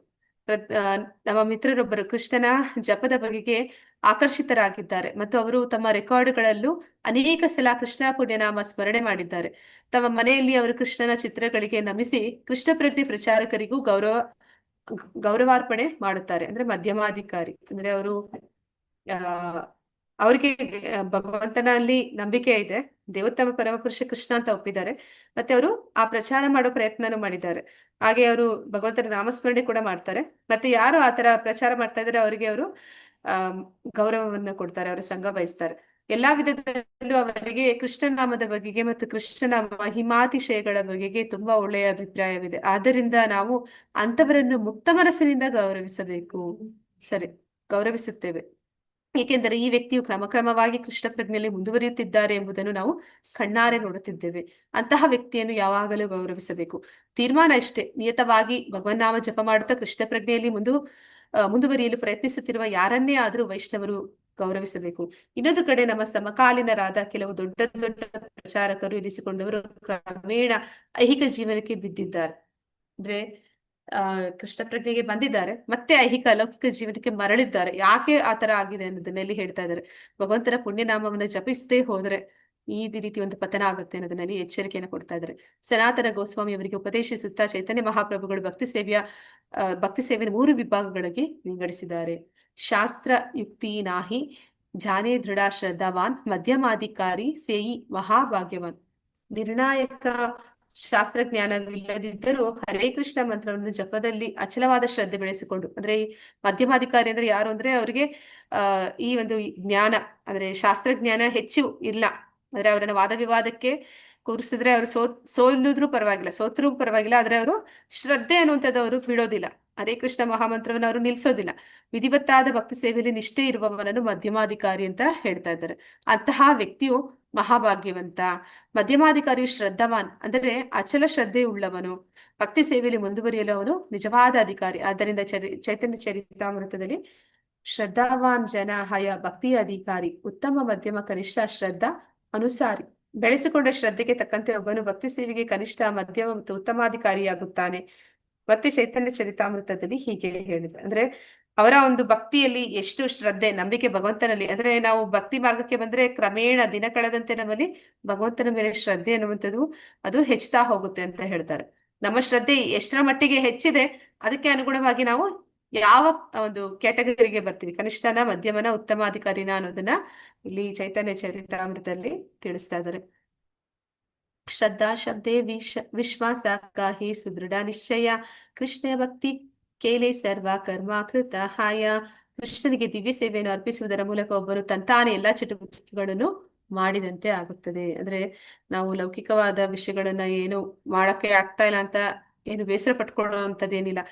ಬೇರಿಗೆ ನೀರೆರಿಯುವಂತಹ ಕಾರ್ಯ ಅಂದ್ರೆ ಕೃಷ್ಣ ಪ್ರಜ್ಞೆ, ಕೃಷ್ಣನ ಸೇವೆ ಮಾಡುವಂಥದ್ದು ಎಲ್ಲ ಪರಿಪೂರ್ಣತೆಯನ್ನು ತರುವಂಥದ್ದು. ಭಕ್ತಿ ಸೇವೆಗೆ ಅನುಕೂಲವಾದ ಈ ಭರವಸೆಯನ್ನು ದೃಢ ನಂಬಿಕೆಯನ್ನು ಶ್ರದ್ಧೆ ಅಂತ ಇಲ್ಲಿ ಕರೀತಾ ಇದ್ದಾರೆ. ಶ್ರದ್ಧೆ ಎಂದರೆ ಕೃಷ್ಣನಲ್ಲಿ ನಂಬಿಕೆಯು ಕೃಷ್ಣ ಪ್ರಜ್ಞೆಯ ಆರಂಭ. ಶ್ರದ್ಧೆ ಎಂದರೆ ಅಂದ್ರೆ ಈಗ ನಾವು ನೋಡ್ತೀವಿ 9 ರೀತಿಯ ಹಂತಗಳಲ್ಲಿ ನಾವು ಕೃಷ್ಣನ ಪ್ರೇಮವನ್ನ ಪಡಿತೀವಿ ಅಂತ. ಅಂದ್ರೆ ಯಾವ್ದೆಲ್ಲ ಅದು 9 ಹಂತಗಳು ಅಂತಂದ್ರೆ ಅದರಲ್ಲಿ ಮೊದಲನೇ ಹೆಜ್ಜೆನೆ ಶ್ರದ್ಧೆ. ಶ್ರದ್ಧೆ ಅಂದ್ರೆ ನಂಬಿಕೆ, ಭಗವಂತನಲ್ಲಿ ಅಚಲವಾದ ನಂಬಿಕೆ. ಭಗವದ್ಗೀತೆಯ ಮಾತುಗಳು ಶ್ರದ್ಧಾಳುಗಳಿಗೆ ಪ್ರಮಾಣಬದ್ಧವಾದ ಉಪದೇಶಗಳು. ಕೃಷ್ಣನು ಭಗವದ್ಗೀತೆಯಲ್ಲಿ ಹೇಳಿದ್ದೆಲ್ಲವನ್ನು ಹಾಗೆಯೇ ಯಥಾವತ್ತಾಗಿ ಬೇರೆ ಅರ್ಥ ಕೊಡದೆ ಸ್ವೀಕರಿಸಬೇಕು. ಅರ್ಜುನನು ಭಗವದ್ಗೀತೆಯನ್ನು ಸ್ವೀಕರಿಸಿದ್ದು ಹೀಗೆಯೇ. ಭಗವದ್ಗೀತೆಯನ್ನು ಕೇಳಿದ ಮೇಲೆ ಅರ್ಜುನನು ಕೃಷ್ಣನಿಗೆ ಹೇಳಿದನು, ಸರ್ವಂ ಏತದೃತಂ ಮನ್ಯೆ ಯನ್ಮಾನ್ ವದಸಿ ಕೇಶವ. ಓ ಕೃಷ್ಣ, ನೀನು ನನಗೆ ಹೇಳಿದ್ದೆಲ್ಲವನ್ನು ನಾನು ಸತ್ಯವೆಂದು ಸ್ವೀಕರಿಸುತ್ತೇನೆ. ಅದರಲ್ಲಿ ಭಗವದ್ಗೀತೆ ಸರಿಯಾಗಿ ಅರ್ಥ ಮಾಡಿಕೊಳ್ಳುವ ವಿಧಾನ ಅಂದ್ರೆ ಇದೆ ಅಂತ ಹೇಳ್ತಾ ಇದ್ದಾರೆ. ಇದನ್ನೇ ಶ್ರದ್ಧೆ ಅಂತ ಕರೀತಾರೆ. ಭಗವದ್ಗೀತೆಯ ಒಂದು ಭಾಗವನ್ನು ತನ್ನ ಮನಸ್ಸಿಗೆ ಬಂದಂತೆ ವ್ಯಾಖ್ಯಾನಿಸಿ ಇನ್ನೊಂದು ಭಾಗವನ್ನು ಒಪ್ಪದಿರುವುದು ಸರಿಯಲ್ಲ. ಇದು ಶ್ರದ್ಧೆಯಲ್ಲ. ಶ್ರದ್ಧೆ ಎಂದರೆ ಭಗವದ್ಗೀತೆಯ ಉಪದೇಶಗಳು ಎಲ್ಲವನ್ನೂ, ಮುಖ್ಯವಾಗಿ ಕೊನೆಯ ಉಪದೇಶವನ್ನು ಅಂದ್ರೆ ಸರ್ವಧರ್ಮಾನ್ ಪರಿತ್ಯಜ್ಯ ಮಾಮೇಕಂ ಶರಣಂ ವ್ರಜ, ಎಲ್ಲ ಬಗೆಯ ಧರ್ಮಗಳನ್ನು ತೊರೆದು ನನಗೆ ಶರಣಾಗಿ ಸಾಕು ಎಂಬ ಉಪದೇಶವನ್ನು ಒಪ್ಪುವುದು. ಈ ಉಪದೇಶಕ್ಕೆ ಒಬ್ಬನು ಸಂಪೂರ್ಣವಾಗಿ ಬದ್ಧವಾಗಿದ್ದರೆ ಅವನ ಬಲವಾದ ನಂಬಿಕೆ ಆಧ್ಯಾತ್ಮಿಕ ಜೀವನದಲ್ಲಿ ಮುಂದುವರಿಯಲು ಬುನಾದಿಯಾಗುತ್ತದೆ. ಅಂದ್ರೆ ಈ ಶ್ರದ್ಧೆ ಅನ್ನುವಂಥದ್ದು ಎಲ್ಲಿಂದ ಪ್ರಾರಂಭ ಆಗುತ್ತೆ ಅಂತಂದ್ರೆ ಭಗವಂತನ ಉಪದೇಶಗಳನ್ನ ನಾವು ಯಾವ ರೀತಿ ಸ್ವೀಕಾರ ಮಾಡ್ತೀವಿ ಅನ್ನೋದ್ರ ಮೇಲೆ ಅದು ಒಂದು ಅವಲಂಬಿಸಿರುತ್ತೆ ಅಂತ ಹೇಳ್ತಾ ಇದ್ದಾರೆ. ಅಂದ್ರೆ ಭಗವಂತ ಭಗವದ್ಗೀತೆಯಲ್ಲಿ ಏನೆಲ್ಲ ಕೊಟ್ಟಿದ್ದಾನೆ ಅದನ್ನ ಯಥಾರ್ಥವಾಗಿ ಸ್ವೀಕಾರ ಮಾಡಬೇಕು. ಅದಕ್ಕೆ ನಮ್ಮದೇ ಆದ ವ್ಯಾಖ್ಯಾನಗಳನ್ನು ಕೊಡುವಂಥದ್ದು ಅಲ್ಲ, ಅಥವಾ ಅಲ್ಲಿ ಭಗವಂತ ಹೇಳಿದ ವಿಚಾರಗಳಲ್ಲಿ ಇದು ನನಗೆ ಆ ಆಚರಣೆ ಮಾಡೋದಕ್ಕಾಗುತ್ತೆ, ಇದು ನನಗೆ ಆಚರಣೆ ಮಾಡೋಕ್ಕಾಗಲ್ಲ ಅಂತ ಬಿಡುವಂಥದ್ದಲ್ಲ. ಭಗವಂತ ಹೇಳಿದ ಪ್ರತಿಯೊಂದನ್ನು ನಾವು ಆಚರಣೆ ಮಾಡಬೇಕು. ಅದರಲ್ಲಿ ಮುಖ್ಯವಾಗಿ ಆ ಕೊನೆಯ ಶ್ಲೋಕ ಹೇಳಿರುವಂಥದ್ದು, ಎಲ್ಲ ಧರ್ಮಗಳನ್ನು ತೊರೆದು ಭಗವಂತನಿಗೆ ಶರಣಾಗತಿಯನ್ನ ಹೊಂದಬೇಕು ಅನ್ನುವಂಥದ್ದನ್ನ ಗಂಭೀರವಾಗಿ ಸ್ವೀಕಾರ ಮಾಡಬೇಕು ಅನ್ನೋದನ್ನಲ್ಲಿ ಹೇಳ್ತಾ ಇದ್ದಾರೆ. ಅದನ್ನೇ ನಿಜವಾದ ಶ್ರದ್ಧೆ ಅಂತ ಇಲ್ಲಿ ತಿಳಿಸ್ತಾ ಇದ್ದಾರೆ. ಯಾಕೆ ಶ್ರದ್ಧೆಯನ್ನ ಹೇಳ್ತಾ ಇದ್ದಾರೆ ಅಂದ್ರೆ, ಆ ಶ್ರದ್ಧೆಯ ಆಧಾರದ ಮೇಲೆ ನಾವು ಯಾವ ಒಂದು ಹಂತದಲ್ಲಿ ಇದ್ದೀವಿ ಅನ್ನುವಂಥದ್ದನ್ನ ನಾವು ಆ ತಿಳ್ಕೊಳ್ಳಿಕ್ಕೆ ಸಾಧ್ಯ ಆಗುತ್ತೆ. ಒಬ್ಬನು ಹರೇ ಕೃಷ್ಣ ಮಹಾಮಂತ್ರ ಜಪದಲ್ಲಿ ಪೂರ್ತಿಯಾಗಿ ನಿರತನಾದರೆ ಅವನು ಕ್ರಮೇಣ ತನ್ನ ಆಧ್ಯಾತ್ಮಿಕ ತದಾತ್ಮ್ಯವನ್ನು ಅರಿಯುತ್ತಾನೆ. ಹರೇ ಕೃಷ್ಣ ಮಹಾಮಂತ್ರವನ್ನು ಶ್ರದ್ಧೆಯಿಂದ ಜಪಿಸದಿದ್ದರೆ ಅವರಿಗೆ ಕೃಷ್ಣನು ಪ್ರತ್ಯಕ್ಷನಾಗುವುದಿಲ್ಲ. ಈಗ ನಾವು ನೋಡಿದ್ವಿ, ಶ್ರದ್ಧೆನ ಭಗವದ್ಗೀತೆಯಲ್ಲಿ ಭಗವಂತ ಹೇಳಿದ ಹಾಗೆ ತಿಳ್ಕೋಬೇಕು ಅನ್ನೋದನ್ನ ಮೇಲೆ ಅದು ಅವಲಂಬಿಸುತ್ತೆ ಅಂತ. ಆದ್ರೆ ಆ ಒಂದು ವಿಜ್ಞಾನವನ್ನ ತಿಳಿಬೇಕು ಅಂತಂದ್ರೆ ನಾವು ಅದನ್ನ ಜೀವನದಲ್ಲಿ ಅಳವಡಿಸ್ಕೋಬೇಕು. ಹೇಗೆ ಅಳವಡಿಸ್ಕೊಳ್ಬೇಕು? ಭಗವಂತನ ಪವಿತ್ರ ನಾಮ ಸಂಕೀರ್ತನೆ ಮಾಡಿದವನಿಗೆ ಮಾತ್ರನೇ ಭಗವಂತನ ಅವ್ಯಾಜ್ಯ ಕರುಣೆ ಸಿಗುವಂಥದ್ದು. ಭಗವಂತನ ಅವ್ಯಾಜ್ಯ ಕರುಣೆ ಸಿಗದಿರ ನಾವು ಎಷ್ಟೇ ಭಗವದ್ಗೀತೆ ಓದಿದ್ರು ಈ ಒಂದು ಲೌಕಿಕ ಜ್ಞಾನದ ಹಾಗೆ ಬರೀ ಅಕ್ಷರಗಳನ್ನ ಮಂತ್ರಗಳನ್ನ ಸ್ಪಷ್ಟವಾಗಿ ಹೇಳ್ಬೋದು, ಓದ್ಬೋದೇ ಹೊರತು ಅಲ್ಲಿರುವಂತಹ ನಿಜವಾದ ಅದರ ಒಂದು ಸಾರ ಏನಿದೆ ನಮಗೆ ಅದು ತಿಳಿಯೋದಕ್ಕೆ ಸಾಧ್ಯ ಇಲ್ಲ. ಆ ತಿಳಿಬೇಕು ಅಂತಂದ್ರೆ ನಾವು 3ನೇ ಲೆವೆಲ್ ಅಲ್ಲಿ ಇದ್ದೀರಿ. ಮಾತಾಜಿ ಹೇಳಿದಾಗೆ ನೀವೆಲ್ಲರೂ 8 ರೌಂಡ್ ಹರೇ ಕೃಷ್ಣ ಮಹಾಮಂತ್ರವನ್ನ ಪ್ರತಿದಿನ ಜಪ ಮಾಡಿದ್ರೆ ಮಾತ್ರನೇ, ಈಗ ನೀವೇನು ಈಶೋಪನಿಷತ್ತು ಉಪದೇಶಾಮೃತ ಎಲ್ಲ ಕೇಳ್ತಾ ಇದ್ದೀರಿ, ಅದನ್ನ ಜೀವನದಲ್ಲಿ ಅಳವಡಿಸ್ಕೊಳ್ಳೋಕೆ ಸಾಧ್ಯ ಆಗುತ್ತೆ. ಇಲ್ಲ ಅಂತಂದ್ರೆ ಬರೀ ಈ ಕಿವಿಯಿಂದ ಕೇಳಿ ಆ ಕಿವಿಯಿಂದ ಅದು ಹೊರಟು ಹೋಗುತ್ತೆ. ಸೇವೋನ್ಮುಖೇ ಹಿ ಜಿಹ್ವಾದೋ ಸ್ವಯಂ ಏವಾ ಸ್ಫುರತಿ ಅದಾ ಭಕ್ತಿರಸಾಮೃತ ಸೇವೆ. ನಾವು ದೇವೋತ್ತಮ ಪರಮ ಪುರುಷನನ್ನು ಯಾವುದೇ ಕೃತಕ ವಿಧಾನದಿಂದ ಸಾಕ್ಷಾತ್ಕರಿಸಿಕೊಳ್ಳಲು ಸಾಧ್ಯವಿಲ್ಲ. ಅದಕ್ಕೆ ನಾವು ಶ್ರದ್ಧೆಯಿಂದ ಭಕ್ತಿ ಸೇವೆಯಲ್ಲಿ ನಿರತರಾಗಬೇಕು. ಅಂತಹ ಸೇವೆಯು ನಾಲಿಗೆಯಿಂದ ಪ್ರಾರಂಭ ಆಗುತ್ತೆ. ಭಕ್ತಿ ಸೇವೆ ಎಲ್ಲಿಂದ ಶುರು ಆಗುತ್ತೆ ಅಂದ್ರೆ, ಸೇವೆಯನ್ಮುಖೇ ಹಿ ಜಿಹ್ವಾದೋ, ಜಿವ್ವೆ ಆ ನಾಲಿಗೆಯಿಂದ ಸ್ಟಾರ್ಟ್ ಆಗುತ್ತೆ. ಹೇಗೆ ಸ್ಟಾರ್ಟ್ ಆಗುತ್ತೆ, ಹೇಗೆ ಮಾಡೋದು ಅಂತಂದ್ರೆ, ಪ್ರತಿದಿನ ಹರೇ ಕೃಷ್ಣ ಮಹಾಮಂತ್ರವನ್ನ ತಪ್ಪದೇ ಜಪ ಮಾಡಬೇಕು. ಮತ್ತೆ ಭಗವಂತನ ನೈವೇದ್ಯ ಪ್ರಸಾದವನ್ನ ಮಾತ್ರನೇ ಸ್ವೀಕಾರ ಮಾಡಬೇಕು. ಇದನ್ನ ಯಾರು ಗಂಭೀರವಾಗಿ ಸ್ವೀಕಾರ ಮಾಡ್ತಾವ್ರೆ ಅಂತವರಿಗೆ ಭಗವಂತ ತಂತಾನೆ ಪ್ರತ್ಯಕ್ಷ ಆಗ್ತಾನೆ ಅಂತ ಹೇಳಿ ಹೇಳ್ತಾ ಇದ್ದಾನೆ. ತಾನು ಕೃಷ್ಣನ ನಿತ್ಯ ಕಿಂಕರನೆಂದು ಒಬ್ಬನು ಅರಿತಾಗ ಅವನು ಕೃಷ್ಣನ ಸೇವೆಯನ್ನು ಬಿಟ್ಟು ಬೇರೆ ಎಲ್ಲದರಲ್ಲೂ ಆಸಕ್ತಿ ಕಳೆದುಕೊಳ್ಳುತ್ತಾನೆ. ಸದಾ ಕೃಷ್ಣನ ಚಿಂತನೆಯಲ್ಲೇ ಇದ್ದು ಕೃಷ್ಣನ ಪುಣ್ಯನಾಮವನ್ನು ಪ್ರಸಾರ ಮಾಡುವ ವಿಧಾನವನ್ನು ಕಂಡುಕೊಂಡು ಅವನು ಕೃಷ್ಣ ಪ್ರಜ್ಞೆ ಆಂದೋಲನವನ್ನು ಪ್ರಪಂಚಾದ್ಯಂತ ಹರಡುವುದು ತನ್ನ ಏಕೈಕ ಕರ್ತವ್ಯ ಎಂದು ಭಾವಿಸುತ್ತಾನೆ. ಅಂತಹ ವ್ಯಕ್ತಿ ಉತ್ತಮಾಧಿಕಾರಿ. ಉತ್ತಮಾಧಿಕಾರಿ ಅಂದ್ರೆ ಯಾರು ಅಂದ್ರೆ, ಅವನು ಹರೇ ಕೃಷ್ಣ ಮಹಾಮಂತ್ರವನ್ನು ಜಪ ಮಾಡ್ತಾನೆ, ಭಗವಂತನ ಪ್ರಸಾದವನ್ನು ಮಾತ್ರ ಸ್ವೀಕಾರ ಮಾಡ್ತಾನೆ, ಮತ್ತೆ ತಾನು ಭಗವಂತನ ನಿತ್ಯ ಕಿಂಕರ, ಅವನ ಸೇವೆ ಮಾಡುವಂಥದ್ದೇ ನನ್ನ ಸ್ವರೂಪ, ಅದನ್ನ ಅರ್ಥ ಮಾಡ್ಕೋತಾನೆ. ಅಂತವನು ಈ ಒಂದು ಕೃಷ್ಣ ಪ್ರಜ್ಞೆಯನ್ನ, ಈ ಪುಣ್ಯನಾಮ ಪ್ರಸಾರವನ್ನ ಎಲ್ಲರಿಗೂ ಕೊಡಬೇಕು ಅಂತ ಹೇಳಿ, ಪ್ರಪಂಚಾದ್ಯಂತ ಹರಡಬೇಕು ಅಂತ ಹೇಳಿ, ಅದು ನನ್ನ ಜೀವನದ ಏಕೈಕ ಗುರಿ ಅಂತ ಯಾರು ಸ್ವೀಕಾರ ಮಾಡ್ತಾನೆ ಅಂತವನಲ್ಲಿ ಉತ್ತಮಾಧಿಕಾರಿ ಅಂತ ಹೇಳಿ ಹೇಳ್ತಾ ಇದ್ದಾರೆ. ಅಂತವನ ಸಹವಾಸವನ್ನ, ಅಂದ್ರೆ ಅವರೇ ಆಗ್ಲೇ ಹೇಳಿದಾಗೆ ದದಾತಿ ಪ್ರತಿಗೃಹಣಾತಿ, ನೀವು ಓದಿದಂತಹ 4ನೇ ಶ್ಲೋಕ, ಅಂತವರ ಜೊತೆ ನಾವು ಸಂಘ ಮಾಡುವಂಥದ್ದು ಅಂದ್ರೆ ಏನು ಅಂದ್ರೆ, ಅಂತವರಿಗೆ ದಾನ ಕೊಡಬೇಕು, ಅಂತವರಿಂದ ದಾನ ಪಡಿಬೇಕು, ಅಂತವರಿಗೆ ಭಗವಂತನ ಪ್ರಸಾದ ಕೊಡಬೇಕು, ಅವರಿಂದ ಪ್ರಸಾದವನ್ನ ಸ್ವೀಕಾರ ಮಾಡಬೇಕು, ಮತ್ತೆ ಅವರಲ್ಲಿ ನಾವು ಮನಸ್ಸು ಬಿಚ್ಚಿ ನಮ್ಮ ಒಂದು ವಿಷಯಗಳನ್ನ ತಿಳಿಸ್ಬೇಕು, ಮತ್ತೆ ಅವರ ಮೂಲಕ ನಾವು ಉಪದೇಶಗಳನ್ನ ಪಡಿಬೇಕು, ಅವರಿಂದ ನಾವು ಸಲಹೆಗಳನ್ನ ಪಡಿಬೇಕು ಅನ್ನೋದನ್ನಲ್ಲಿ ಹೇಳ್ತಾ ಇದ್ದಾರೆ. 6 ಪ್ರಕ್ರಿಯೆಗಳ ಮೂಲಕ ಸ್ವೀಕರಿಸಬೇಕು. ನಿಜವಾಗಿ ಉತ್ತಮಾಧಿಕಾರಿಯಾದ ವೈಷ್ಣವನನ್ನು ಗುರುವೆಂದು ಸ್ವೀಕರಿಸಬೇಕು. ತನ್ನ ಸರ್ವಸ್ವವನ್ನು ಅವನಿಗೆ ಅರ್ಪಿಸಬೇಕು, ಏಕೆಂದರೆ ಗುರುವಿಗೆ ಒಬ್ಬನು ತನ್ನ ಸರ್ವಸ್ವವನ್ನು ಒಪ್ಪಿಸಬೇಕೆಂದು ವಿಧಿಸಿದೆ.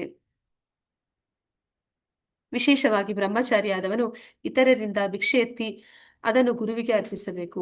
ಆದರೆ ಆತ್ಮಸಾಕ್ಷಾತ್ಕಾರ ಹೊಂದದೆ ಮಹಾಭಾಗವತನನ್ನು, ಅಂದರೆ ಭಕ್ತಮೋತ್ತಮನನ್ನು ಅನುಕರಿಸಬಾರದು, ಏಕೆಂದರೆ ಹಾಗೆ ಅನುಕರಿಸುವುದರಿಂದ ಅವನು ಪತಿತನಾಗುತ್ತಾನೆ. ಅಂದ್ರೆ ಉತ್ತಮಾಧಿಕಾರಿಗೆ ಅವನ ಜೊತೆ 6 ರೀತಿಯ ಪ್ರೀತಿ ವಿನಿಮಯ ಇಟ್ಕೋಬೇಕು, ಮತ್ತೆ ಅವನನ್ನ ಗುರುವಾಗಿ ಸ್ವೀಕಾರ ಮಾಡ್ಬೇಕು. ಆದ್ರೆ ಅವನನ್ನ ಅನುಕರಣೆ ಮಾಡೋ ಕೆಲಸ ಮಾಡಬಾರ್ದು, ಅದು ನಮ್ಮನ್ನ ಭಕ್ತಿಯಲ್ಲಿ ಪತನ ಹೊಂದುವಂತೆ ಮಾಡುತ್ತೆ ಅಂತ ಹೇಳಿ ಹೇಳ್ತಾ ಇದ್ದಾರೆ.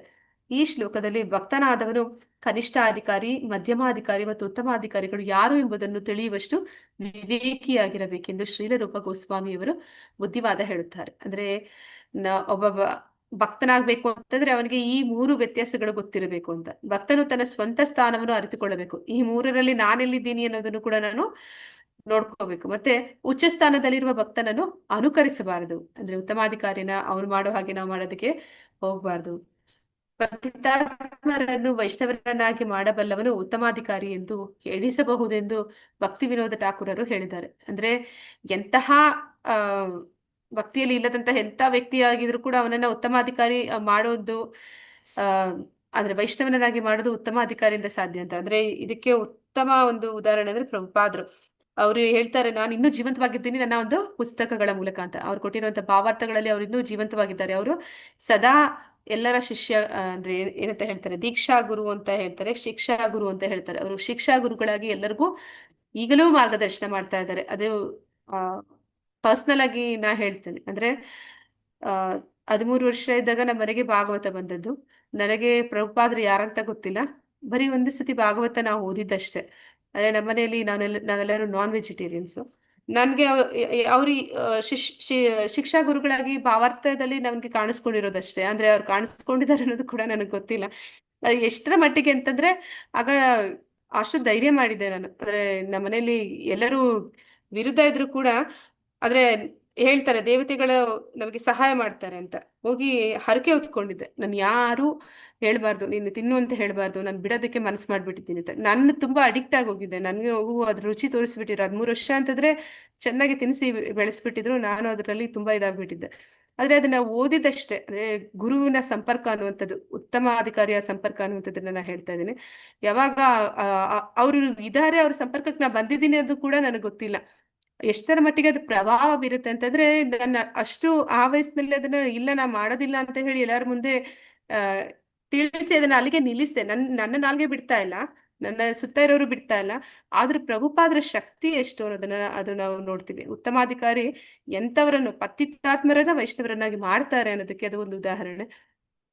ಅಂತಹ ಉತ್ತಮಾಧಿಕಾರಿಯ ನೆಲೆಯನ್ನು ತಲುಪದೆ ಗುರುವಾಗಬಾರದು. ಅಂದ್ರೆ ಗುರು ಅಂತಂದ್ರೆ ಯಾರು ಅಂದ್ರೆ ಉತ್ತಮಾಧಿಕಾರಿನೇ ಗುರು. ಆದ್ರೆ ಮಧ್ಯಮಾಧಿಕಾರಿಯ ಕನಿಷ್ಠಾಧಿಕಾರಿಗಳು ಶಿಷ್ಯರನ್ನ ಸ್ವೀಕರಿಸಬಹುದು. ಅಂದ್ರೆ ಅವ್ರಿಗೆ ಶಿಷ್ಯರಿರ್ಬೋದು. ಅದು ಶಿಷ್ಯರು ಅಂತಂದ್ರೆ ಹೇಗೆ ಅಂದ್ರೆ, ಅವರು ಅವರ ಸಮಾನರೇ ಆಗಿರ್ತಾರೆ. ಅಂದ್ರೆ ಅವರ ಸಂಘದಲ್ಲಿ ಇರ್ತಾರೆ, ಜೊತೆಯಲ್ಲಿ ಆಧ್ಯಾತ್ಮಿಕ ಪ್ರಯಾಣ ಮಾಡ್ಬೋದು ಹೊರತು ಅವರನ್ನ ನಾವು ಉತ್ತಮಾಧಿಕಾರಿ ಅಂತ ಹೇಳಿ ಅವರನ್ನ ನಾವು ಅನುಕರಣೆ ಮಾಡೋದು ಅದು ತಪ್ಪು. ಆದ್ರೆ ಅಂತಹ ಶಿಷ್ಯರು ಅದೇ ನೆಲೆಯಲ್ಲಿ ಇರ್ತಾರೆ. ಅಂದ್ರೆ ಅವರು ಕೂಡ ಕನಿಷ್ಠಾಧಿಕಾರಿ ಮಧ್ಯಮಾಧಿಕಾರಿ ಆಗಿರ್ತಾರೆ. ಅಂದ್ರೆ ಅದು ಭಕ್ತರ ಸಂಘದಲ್ಲಿದ್ದಾರೆ ಅಂತ ಅಷ್ಟೇ ಹೇಳ್ಬೋದು. ಅವ್ರ ಅಂತವನ ಅಪರಿಪೂರ್ಣ ಮಾರ್ಗದರ್ಶನದಲ್ಲಿ ಜೀವನದ ಪರಮ ಪುರುಷಾರ್ಥದೆಡೆಗೆ ಮುಂದುವರಿಯಲು ಆಗೋದಿಲ್ಲ ಅನ್ನೋದನ್ನಲ್ಲಿ ತಿಳಿಬೇಕು. ಆದ್ದರಿಂದ ಶಿಷ್ಯನಾದವನು ಗುರುವನ್ನು ಆರಿಸುವಲ್ಲಿ ಎಚ್ಚರವಾಗಿದ್ದು ಉತ್ತಮ ಅಧಿಕಾರಿಯನ್ನೇ ಆರಿಸಬೇಕು. ದೀಕ್ಷೆ ಪಡಿಬೇಕು ಅಂದ್ರೆ ನಾವು ಉತ್ತಮ ಅಧಿಕಾರಿಯಿಂದ ಪಡಿಬೇಕು. ಸಂಘದಲ್ಲಿ ಇರುವಂತದ್ದು ತಪ್ಪಿಲ್ಲ. ಅಂದ್ರೆ ಸಂಘದಲ್ಲಿದ್ದಾಗ ನಾವು ಪತನ ಆಗೋದಕ್ಕೆ ಸಾಧ್ಯ ಇಲ್ಲ. ಅಂದ್ರೆ ಅಲ್ಲಿ ಒಬ್ಬರ ಕೈ ಒಬ್ರು ಹಿಡ್ದಿರ್ತಾರೆ, ಯಾರು ಜಾರಿ ಬೀಳಕ್ಕಾಗೋದಿಲ್ಲ. ಆದ್ರೆ ಅವರೇ ಗುರು ಅಂತ ಹೇಳೋದಕ್ಕೆ ಸಾಧ್ಯ ಇಲ್ಲ. ಗುರು ಅನ್ನುವಂಥವ್ರು ಎಲ್ಲರಿಗಿಂತ ಉತ್ತಮ ನೆಲೆಯಲ್ಲಿ ಇರ್ತಾನೆ. ನಾವು ಆಗ್ಲೇ ಹೇಳಿದ ಹಾಗೆ ಅವರು ಪತಿತರನ್ನ ವೈಷ್ಣವರನ್ನಾಗಿಸುವ ಶಕ್ತಿ ಉತ್ತಮನ ಗುರು ಅಂದ್ರೆ ಉತ್ತಮಾಧಿಕಾರಿಗೆ ಇರುತ್ತೆ. ಅಂತವರನ್ನ ನಾವು ಎಚ್ಚರದಿಂದ ಗುರುವಾಗಿ ಸ್ವೀಕಾರ ಮಾಡ್ಬೇಕು ಅಂತೇಳಿ ಹೇಳ್ತಾ ಇದ್ದಾರೆ. ಇಲ್ಲಿಗೆ ಈ ಒಂದು ಅಧ್ಯಾಯ ಮುಗಿದಿದೆ. ಎಲ್ಲರೂ ನನ್ನ ತುಂಬಾ ಕ್ಷಮಿಸಿ, ಯಾಕಂದ್ರೆ 9 ಗಂಟೆ ಅಷ್ಟರಲ್ಲಿ ಮುಗಿಸ್ಬೇಕು ಅಂದ್ರೆ ಎಲ್ಲರಿಗೂ ಚಾನ್ಸ್ ಕೊಟ್ರೆ ಆಗೋದಿಲ್ಲ ಅಂತ ಹೇಳಿ ನಾನೇ ಓದ್ಬಿಟ್ಟಿದ್ದೀನಿ. ಈಗ ಯಾರಿಗಾದ್ರೂ ಪ್ರಶ್ನೆಗಳಿದ್ರೆ ಕೇಳ್ಬೋದು, ಇಲ್ಲಾಂದ್ರೆ ಅದು 9:15 ಆಗ್ಬಿಡುತ್ತೆ. ಈಗ ಮಾಡಿರೋ ಪ್ರಭುಜಿ ಕ್ಲಾಸ್ ರೆಕಾರ್ಡೆಡ್ ಇದೆಯಾ? ಇದೆ ಈಗ ಮಾಡಿರೋ ಪ್ರಭುಜಿ, ಕ್ಲಾಸ್ ಅಂದ್ರೆ ಮನೇಲಿ ಡಿಸ್ಟರ್ಬೆನ್ಸ್ ಇತ್ತು, ಕಾನ್ಸಂಟ್ರೇಟ್ ಆಗ್ಲಿಲ್ಲ ಮಾತಾಡಿ. ಅದಕ್ಕೆ ಇದೆ ಪ್ರಭುಜಿ, ಗ್ರೂಪ್ ಅಲ್ಲಿ ಹಾಕಿದೀನಿ. ಸರಿ ಮಾತಾಡಿ.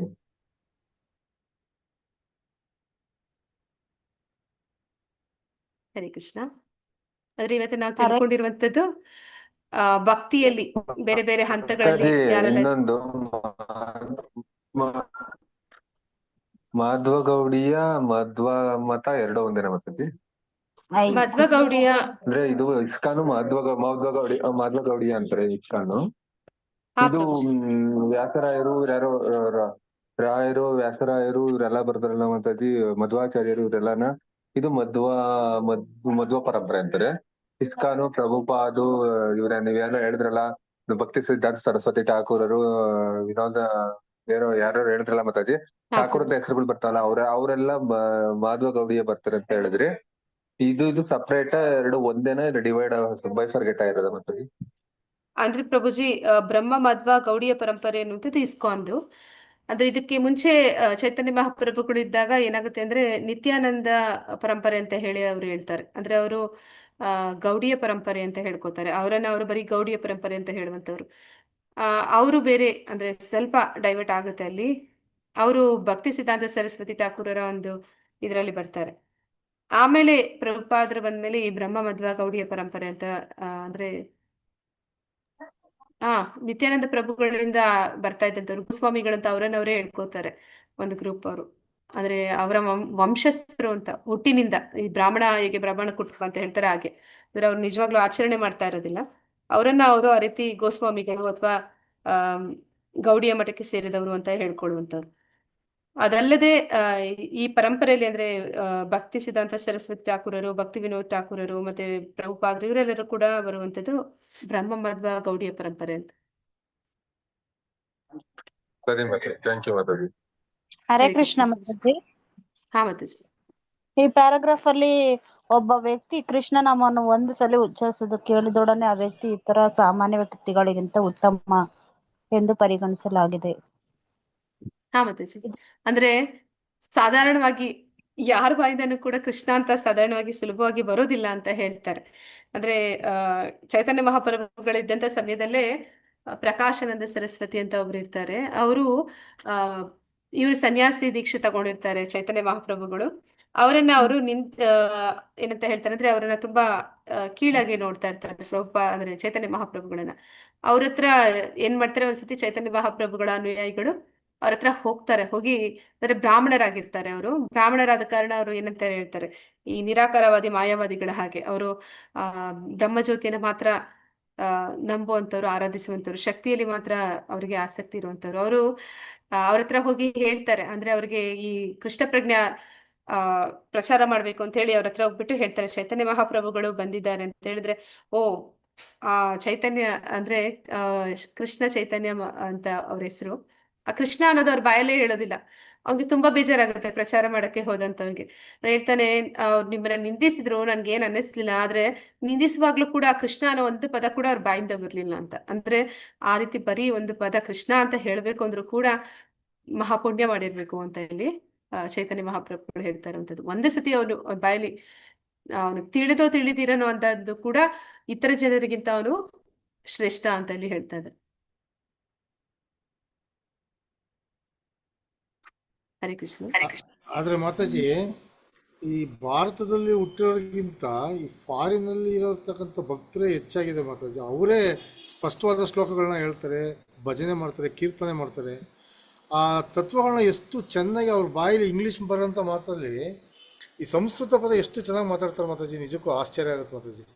ಅದೇ ಪ್ರಭುಜಿ ಇಲ್ಲಿ ಹೇಳ್ತಾ ಇದ್ದಾರೆ, ಈ ಒಂದು ಕೃಷ್ಣ ಪ್ರಜ್ಞೆ ಅನ್ನುವಂಥದ್ದು ಎಲ್ಲರಿಗೂ ಕೂಡ ಅಂದ್ರೆ ಇಂಥದೇ ವ್ಯಕ್ತಿಗೆ, ಈಗ ನಾವು ನೋಡ್ತೀವಿ ಸಾಂಪ್ರದಾಯಿಕ ಭಾರತೀಯರು ಏನ್ ಮಾಡ್ತಾರೆ, ಬ್ರಾಹ್ಮಣ ಕುಟುಂಬದಲ್ಲಿ ಬಂದವರೇ ಇದನ್ನ ಆಚರಣೆ ಮಾಡ್ಬೇಕು ಅಂತ ಹೇಳ್ತಾರೆ. ಅವ್ರು ಹುಟ್ಟಿನಿಂದ ನೋಡ್ತಾರೆ ಹೊರತು ಅವ್ರಿಗೆ ಅರ್ಹತೆ ಇದೆಯಾ ಇಲ್ವಾ ಅನ್ನೋದು ಕೂಡ ಅವ್ರು ಲೆಕ್ಕಿಸೋದಿಲ್ಲ. ಅಂದ್ರೆ ಬ್ರಾಹ್ಮಣ ಕುಟುಂಬದಲ್ಲಿ ಬ್ರಾಹ್ಮಣರನ್ನೇ ಹುಟ್ಟಬೇಕು ಅಂತ ಇಲ್ಲ, ಅಲ್ಲಿ ಕೂಡ ಶೂದ್ರರು ಎಲ್ಲರೂ ಹುಟ್ಟುತ್ತಾರೆ. ಮತ್ತೆ ಆದ್ರೆ ಅವ್ರನ್ನ ಅವರು ಬ್ರಾಹ್ಮಣ ಅಂತ ಹೇಳ್ಕೊಳ್ತಾರೆ. ಮತ್ತೆ ಆಚರಣೆ ಕೂಡ ಅವರು ಮಾಡದಿರೋರು ಇರೋರು ಇರ್ತಾರೆ. ಆದ್ರೆ ಈ ಇಸ್ಕಾನ್ ಸಂಸ್ಥೆ ಅದು ಎಲ್ಲರಿಗೂ ಕೂಡ ಕೊಟ್ಟಿರುವಂತದ್ದು, ಜಾತಿ ಧರ್ಮ ಭೇದ ಯಾವುದೂ ಇಲ್ಲ. ಎಂತ ವ್ಯಕ್ತಿನೇ ಆಗಿರ್ಲಿ, ಎಂತ ಪತಿತನೇ ಆಗಿರ್ಲಿ ಅವನು, ಆದ್ರೆ ಅವನಲ್ಲಿ ಹರೇ ಕೃಷ್ಣ ಮಂತ್ರವನ್ನು ಜಪಿಸುವ ಒಂದು ಆಸಕ್ತಿ ಬಂದ್ರೆ, ಭಗವಂತನಲ್ಲಿ ಶ್ರದ್ಧೆ ಬಂದ್ರೆ ಅವನಿಗೆ ಅದನ್ನ ಉಪದೇಶ ಮಾಡ್ತಾರೆ. ಮತ್ತೆ ಅದನ್ನ ಅವರು ಪ್ರೋತ್ಸಾಹ ಕೂಡ ಕೊಡ್ತಾರೆ. ಅದರಿಂದನೇ ಅದು ಅಷ್ಟು ಪ್ರಪಂಚಾದ್ಯಂತ ಹರಡೋದಕ್ಕೆ ಸಾಧ್ಯ ಆಗಿರೋದು. ಮಾತಾಜಿ ಅವರಿಗೆ ಭಾಷಾ ಭಾಷಾ ಲ್ಯಾಂಗ್ವೇಜನ್ನು ಟ್ರಾನ್ಸ್ಲೇಟ್ ಮಾಡಿದ್ದು ಠಾಕೂರ್ ಮಹಾಪ್ರಭು. ಯಾವ ಹೆಸರೇನು ಮಾತಾಜಿ? ಪ್ರಭುಪಾದ್ರ ಪ್ರಭುಜಿ. ಅಲ್ಲ, ಶೀಲ ಪ್ರಭುಪಾದರು ಜಗತ್ತಿಗೆ ಕೃಷ್ಣನ ಬೋಧನೆ ಮಾಡಿದ್ರು. ಆದರೆ ಈ ಲ್ಯಾಂಗ್ವೇಜನ್ನು ಅವರೇ ಪ್ರಭುಜಿ ಮಾಡಿದ್ದು, ಅವರೇ ಟ್ರಾನ್ಸ್ಲೇಷನ್ ಅವರೇ ಮಾಡಿದ್ದು. ಅದನ್ನೇ ಹೇಳಿದ್ದು ಮೊದಲ ಭೇಟಿಯಲ್ಲಿ ಅವ್ರ ಗುರುಗಳನ್ನ ಫಸ್ಟ್ ಭೇಟಿ ಮಾಡಿದಾಗ ಭಕ್ತಿ ಸಿದ್ಧಾಂತ ಸರಸ್ವತಿ ಠಾಕೂರ್ ಅವರು ಇವರ ಲ್ಯಾಂಗ್ವೇಜ್ ನೋಡಿ ಹೇಳ್ತಾರೆ, ನೀವು ಇಷ್ಟು ಚೆನ್ನಾಗಿ ನಿರರ್ಗಳವಾಗಿ ಇಂಗ್ಲಿಷ್ ಮಾತಾಡ್ತಾ ಇದ್ದೀರಾ, ನೀವು ಪಾಶ್ಚಾತ್ಯ ದೇಶಗಳಿಗೆ ಹೋಗಿ ಇದನ್ನ ಹಬ್ಬಬೇಕು. ಅಲ್ಲಿ ನೀವು ಅವ್ರಿಗೆ 2 ಕೆಲಸ ಕೊಟ್ರು. ಒಂದು, ಪಾಶ್ಚಾತ್ಯ ದೇಶಗಳಲ್ಲಿ ನೀವು ಪ್ರಚಾರ ಮಾಡ್ಬೇಕು, ಅದೇ ಸಮಯದಲ್ಲಿ ನೀವು ಟ್ರಾನ್ಸ್ಲೇಷನ್ ಮಾಡ್ಬೇಕು ಅಂತ. ಈ ಎಲ್ಲ ಸಂಸ್ಕೃತದಲ್ಲಿ ಇರೋದನ್ನ ನೀವು ಎಲ್ಲರಿಗೂ ಸುಲಭವಾಗಿ ಸಿಗೋ ಹಾಗೆ ಇಂಗ್ಲಿಷ್ಗೆ ಟ್ರಾನ್ಸ್ಲೇಷನ್ ಮಾಡ್ಬೇಕು ಅಂತ ಅವ್ರು ಹೇಳೋದು. ಧನ್ಯವಾದಗಳು. ಅವ್ರ ಗುರುಗಳು ಮಾತು ಕೊಟ್ಟಿದ್ದಕ್ಕೋಸ್ಕರ ಅವ್ರು ಇಂಗ್ಲಿಷ್ ಅಲ್ಲೇ ಎಲ್ಲಾ ಟ್ರಾನ್ಸ್ಲೇಷನ್ ಮಾಡಿದ್ರು. ಹಾ ಮಾತಾಜಿ, ಅದನ್ನ ಅವರು ಸಾಯೋವರೆಗೂ, ಸಾಯುವ ಹಾ ಉಸಿರಿರೋವರೆಗೂ, ಮಾತಾಜಿ. ಭಾಗವತದ 10ನೇ ಸ್ಕಂದದವರೆಗೂ ಅವರು ಸಾಯೋದಕ್ಕೆ ಮುಂಚೆ ಅಲ್ಲಿವರೆಗೂ ಅವ್ರು ಟ್ರಾನ್ಸ್ಲೇಷನ್ ಮಾಡ್ತಾರೆ. ಮಾತಾಜಿ. ಅವ್ರು ಹಾ ಪಟ್ಟಿರೋ ಪ್ರಭು. ಒಂದೊಂದ್ ಕಷ್ಟನೂ ನೆನ್ಸ್ಕೊಂಡ್ರೆ ಕಣ್ಣಲ್ಲಿ ನೀರೇ ಬರುತ್ತೆ ಮಾತಾಜಿ. ಎಲ್ಲ ಈಸಿ ಶೀಲಾ ಮಾಡ್ಕೊಟ್ಟಿದ್ದಾರೆ, ಆದ್ರೂ ನಾವು ಭಕ್ತಿ ಮಾಡ್ತಿಲ್ಲ.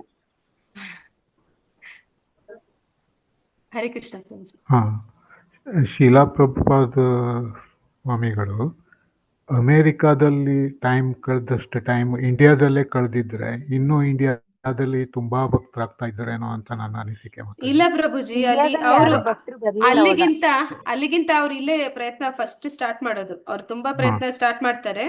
ಮನೆ ಹ್ಮ್ ಮನೆಗೆ ಹೋಗಿ ಭಿಕ್ಷೆ ಬೇಡದಾಗೆ ಬೇಡ್ತಾರೆ. ಆ ಕಾಲದಲ್ಲಿ 10 ಜನ 12 ಜನ ಮಕ್ಕಳನ್ನ ಪಡಿತಾ ಇದ್ರು. ಅವ್ರು ಹೇಳ್ತಾರೆ, ನಿಮ್ಮ 10 ಮಕ್ಕಳಲ್ಲಿ ಒಂದು ಮಗು ಕೊಡಿ ಕೃಷ್ಣ ಪ್ರಜ್ಞೆಗೆ ಅಂತ. ಯಾರು ಅವ್ರಿಗೆ ಯಾವುದೇ ರೀತಿ ಸಪೋರ್ಟ್ ಮಾಡೋದಿಲ್ಲ, ಮತ್ತೆ ಇಲ್ಲಿ ಅವ್ರಿಗೆ ಯಾವುದೇ ಹೌದು ರೀತಿ ಮಾತಾಜಿ. ಸಹಾಯ ಮಾಡೋದಿಲ್ಲ. ಮತ್ತೆ ಅವರು ಅನ್ಕೋತಾರೆ, ನಾನ್ ಪ್ರಯತ್ನ ಪಡೋದ್ರಲ್ಲಿ ಪಡೋದಕ್ಕಿಂತ ಗುರು ಹೇಳಿದ್ದನ್ನ ಮಾಡಿದ್ರೆ ಅದು ಆ ಫಲಿಸುತ್ತೆ ಅಂತ. ಗುರು ಹೇಳಿದ್ದೇನು, ಪಾಶ್ಚಾತ್ಯ ದೇಶಗಳಿಗೆ ಹೋಗು ಅಂತ. ಅದನ್ನ ಅವರು ಎಷ್ಟು 70 ವರ್ಷ ಆದಾಗ್ಲೂ ಕೂಡ ಅವರ ಮಾತನ್ನ ಅಷ್ಟೇ ಸೀರಿಯಸ್ ಆಗಿ ತಗೊಂಡು, ಗಂಭೀರವಾಗಿ ತಗೊಂಡು ಅದನ್ನ ಮಾಡ್ತಾರೆ. ಅಲ್ಲಿ ಹೋಗುವಾಗ ಅವ್ರು ಹಿಂದೆ ಮುಂದೆ ಯೋಚನೆ ಮಾಡೋದಿಲ್ಲ, ನಾನು ಅಲ್ಲಿ ಹೋದ್ರೆ ಏನಾಗುತ್ತೆ ಏನಾಗಲ್ಲ ಅಂತ. ಗುರುವಿನ ಮೇಲೆ ಮತ್ತೆ ಭಗವಂತನ ಮೇಲೆ ಅದನ್ನೇ ಹೇಳ್ತಾರೆ. ಅಧಿಕಾರಿಗಳು ಕನಿಷ್ಠ, ಉತ್ತಮ, ಮಧ್ಯಮ ಹೇಗೆ ಹೇಳ್ತಾರೆ ಅಂದ್ರೆ ಅವರ ನಂಬಿಕೆ ಮೇಲೆ, ಅವರ ಶ್ರದ್ಧೆ ಮೇಲೆ, ಅವ್ರಿಗೆ ಎಷ್ಟು ನಂಬಿಕೆ ಇದೆ ಅಂತ ಅದು ನಿರ್ಧಾರ ಮಾಡುತ್ತೆ. ಅಂದ್ರೆ ಹರೇ ಕೃಷ್ಣ ಅವ್ರಿಗೆ ಮಾತಾಜಿ. ಅವರ ಗುರು ಮಾತಾಜಿ, ಮೇಲೆ ಇದ್ದ ಪ್ರಭುಪಾದ್ ಶ್ರದ್ಧೆ. ಅವರು ಇಂಡಿಯಾದಲ್ಲೂ ಝಾನ್ಸಿಯಲ್ಲಿ ಮಾಡ್ಬೇಕಂತ ಹೇಳಿ ಬಹಳ ಮಾಡ್ತಾರೆ. ಅವ್ರು ಒಂದು ಜಾಗನೂ ತಗೊಂಡಿರ್ತಾರೆ. ಪ್ರಭುಪಾದ್ ಲೀಲಾಮೃತದಲ್ಲಿ ಬರತ್ತೆ ಮಾತಾಜಿ.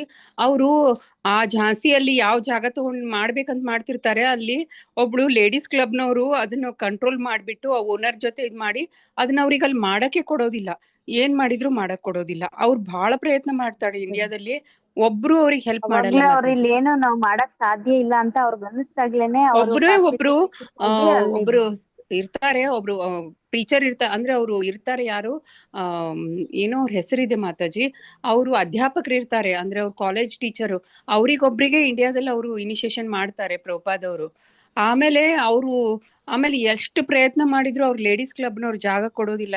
ಏನ್ ಮಾಡಿದ್ರು ಝಾನ್ಸಿಯಲ್ಲಿ ವರ್ಕೌಟೇ ಆಗೋದಿಲ್ಲ ಪ್ರಭುಪಾದ್ ಅವರಿಗೆ.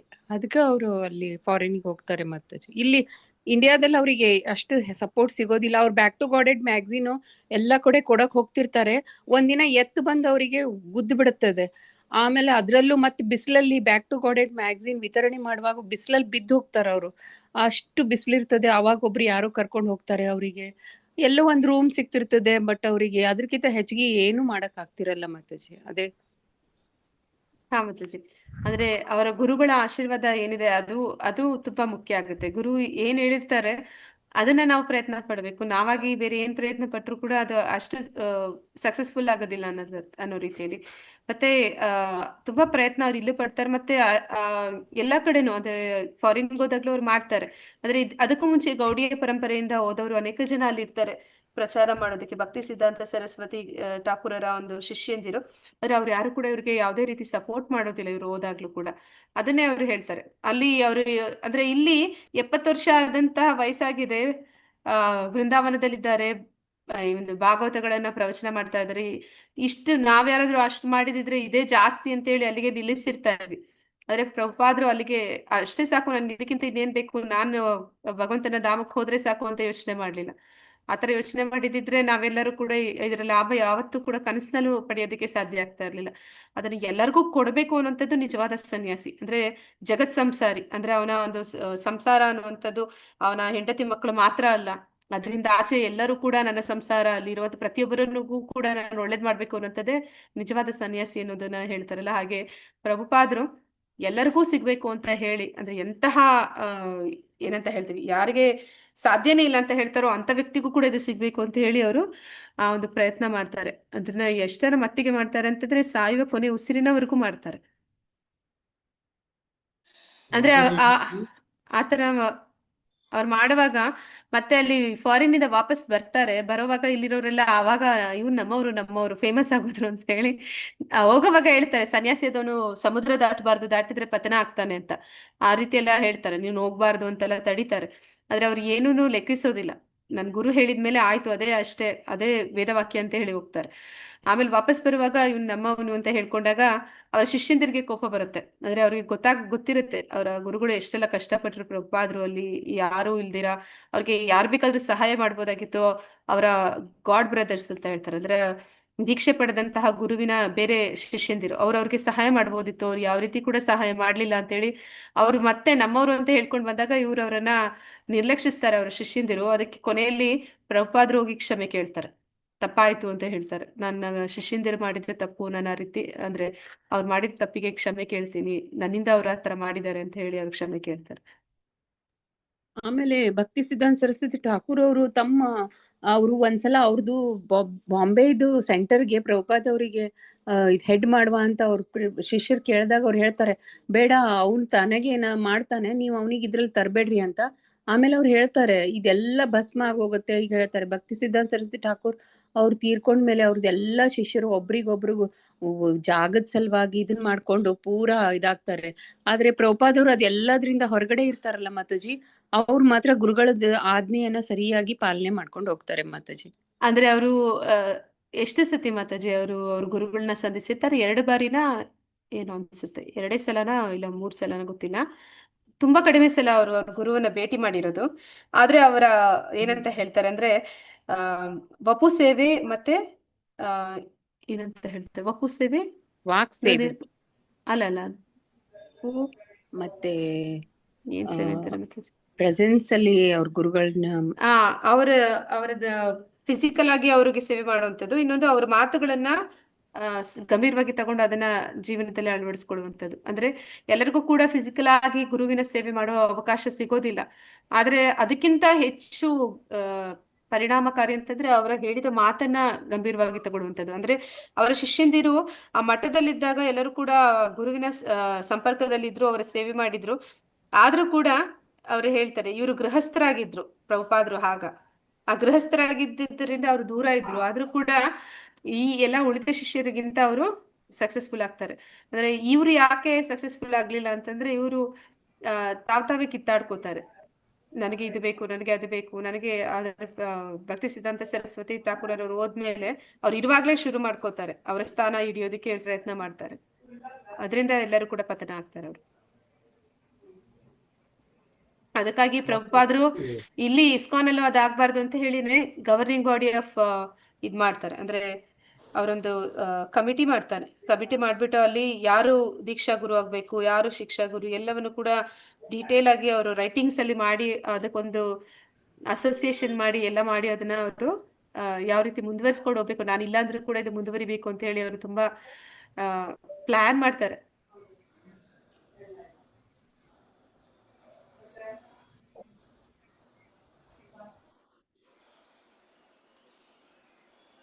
ಹರೇ ಕೃಷ್ಣ. ಮಾತಾಜಿ, ಆ ಚೈತನ್ಯ ಮಹಾಪ್ರಭು ಜೊತೆ ಒಬ್ರು ಶಿಷ್ಯಂದ್ರೆ ಇರ್ತಾರಲ್ಲ ಮಾತಾಜಿ, ಅವರು ಆತ್ಮಹತ್ಯೆ ಮಾಡ್ಕೊಳ್ತಾರೆ. ಅಂದರೆ ಅವರು ಕೃಷ್ಣ ಪ್ರಜ್ಞಲ್ಲಿದ್ದಾಗ ಒಂದು ಹೆಣ್ಣನ್ನು ಮೋಹದಿಂದ ನೋಡ್ತಾರೋ ಅಥವಾ ಮೋಹಕ್ಕೆ ಒಳಪಟ್ಟು ಹರಿದಾಸ್ ಅವರು ಚೈತನ್ಯ ಮಹಾಪ್ರಭುವಿನ ಮಾತು ಸ್ವಲ್ಪ ಕಠೋರವಾಗಿತ್ತು ಅನ್ಸುತ್ತೆ. ಅದನ್ನು ಕೇಳಿ ಅವರು ಆತ್ಮಹತ್ಯೆನೇ ಮಾಡ್ಕೋತಾರಲ್ಲ ಮಾತಾಜಿ. ಅಂದ್ರೆ ಪ್ರಭುಜಿ ಅವರ ಒಂದು ಸಂಘದಿಂದ ಅವ್ರನ್ನ ಹೊರಗಡೆ ಹಾಕ್ಬಿಡ್ತಾರೆ. ಅಂದ್ರೆ ಈ ಛೋಟಾ ಹರಿದಾಸ್ ಅವರು ಮನಸ್ಸಿನಲ್ಲಿ ಆ ಹೆಂಗಸಿನ ಬಗ್ಗೆ ತಪ್ಪಾಗಿ ಯೋಚನೆ ಮಾಡಿದ್ರು ಗುರು ದೇವರಾಗಿದ್ದಾರೆ ಚೈತನ್ಯ ಮಹಾಪ್ರಭುಗಳಿಗೆ ಅವ್ರಿಗೆ ಗೊತ್ತಾದಾಗ ಅವರು ಅವ್ರನ್ನ ದೂರ ಇಡ್ತಾರೆ. ದೂರ ಇಟ್ಟಾಗ ಅವ್ರಿಗೆ ದುಃಖ ಆಗುತ್ತೆ. ಎಲ್ಲರೂ ಕೂಡ ಹೋಗಿ ಅಂದ್ರೆ ಕ್ಷಮೆ ಕೇಳ್ತಾರೆ. ಕೇಳಿದ್ರು ಕೂಡ ಅವ್ರು ಒಪ್ಪೋದಿಲ್ಲ. ಎಷ್ಟು ಅಂದ್ರೆ ಸನ್ಯಾಸಿ ಆದವನು ಯಾವ ರೀತಿ ಇರ್ಬೇಕು ಅನ್ನೋದಕ್ಕೆ ಉದಾಹರಣೆ. ಅಂದ್ರೆ ಯಾವುದೇ ಕಾರಣಕ್ಕೂ ಅವರ ಹೃದಯದಲ್ಲಿ ಈ ರೀತಿ ಒಂದು ಭಾವನೆಗಳಿಂತ ಒಂದು ಮನಸ್ಥಿತಿ ಯಾವತ್ತೂ ಬರಬಾರ್ದು ಅಂತ. ಆಗ ಅವರು ಆತ್ಮಹತ್ಯೆ ಮಾಡ್ಕೋತಾರೆ. ಆತ್ಮಹತ್ಯೆ ಮಾಡ್ಕೊಂಡ್ಮೇಲೆ ಅವರ ಆತ್ಮ ಬರುತ್ತೆ. ಆತ್ಮ ಬಂದು ಸದಾ ಚೈತನ್ಯ ಮಹಾಪ್ರಭುಗಳ ಸೇವೆ ಮಾಡ್ತಾರೆ. ಆವಾಗ ಅವ್ರನ್ನ ಅಲೋ ಮಾಡ್ತಾರೆ. ಆದ್ರೆ ನೀನ್ ಮಾಡಿದ ತಪ್ಪಿಗೆ ಇದು ಸರಿಯಾದ ಶಿಕ್ಷೆ ಅಂತ ಹೇಳ್ತಾರೆ.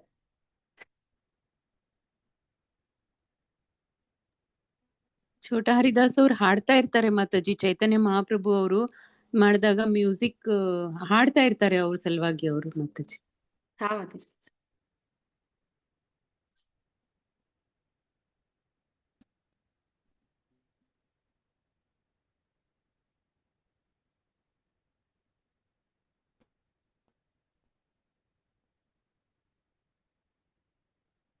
ಹರೇ ಕೃಷ್ಣ. ಹರೇ ಕೃಷ್ಣ. ಹರೇ ಕೃಷ್ಣ ಮಾತಾಜಿ. ಹರೇ ಥ್ಯಾಂಕ್ ಕೃಷ್ಣ ಯು ಮಾತಾಜಿ. ಮಾತಾಜಿ. ಧನ್ಯವಾದಗಳು ಮಾತಾಜಿ. ಹರೇ ಕೃಷ್ಣ. ಎಲ್ಲರಿಗೂ ತುಂಬಾ ತುಂಬಾ ಥ್ಯಾಂಕ್ ಯು. ಧನ್ಯವಾದಗಳು. ಎಲ್ಲರೂ ದಯವಿಟ್ಟು ನಾಳೆ ಕೂಡ ಹೀಗೆ ಜಾಯ್ನ್ ಆಗಿ. ಹಾ ಮಾತಾಜಿ. ಹರೇ ಕೃಷ್ಣ ಮಾತಾಜಿ. ಹರೇ ಕೃಷ್ಣ ಮಾತಾಜಿ. ಹರೇ ಕೃಷ್ಣ. ಹರೇ ಕೃಷ್ಣ. ಹರೇ ಕೃಷ್ಣ ಪ್ರಭುಜಿ. ಹರೇ ಕೃಷ್ಣ ಮಾತಾಜಿ. ಹರೇ ಕೃಷ್ಣ ಮಾತಾಜಿ.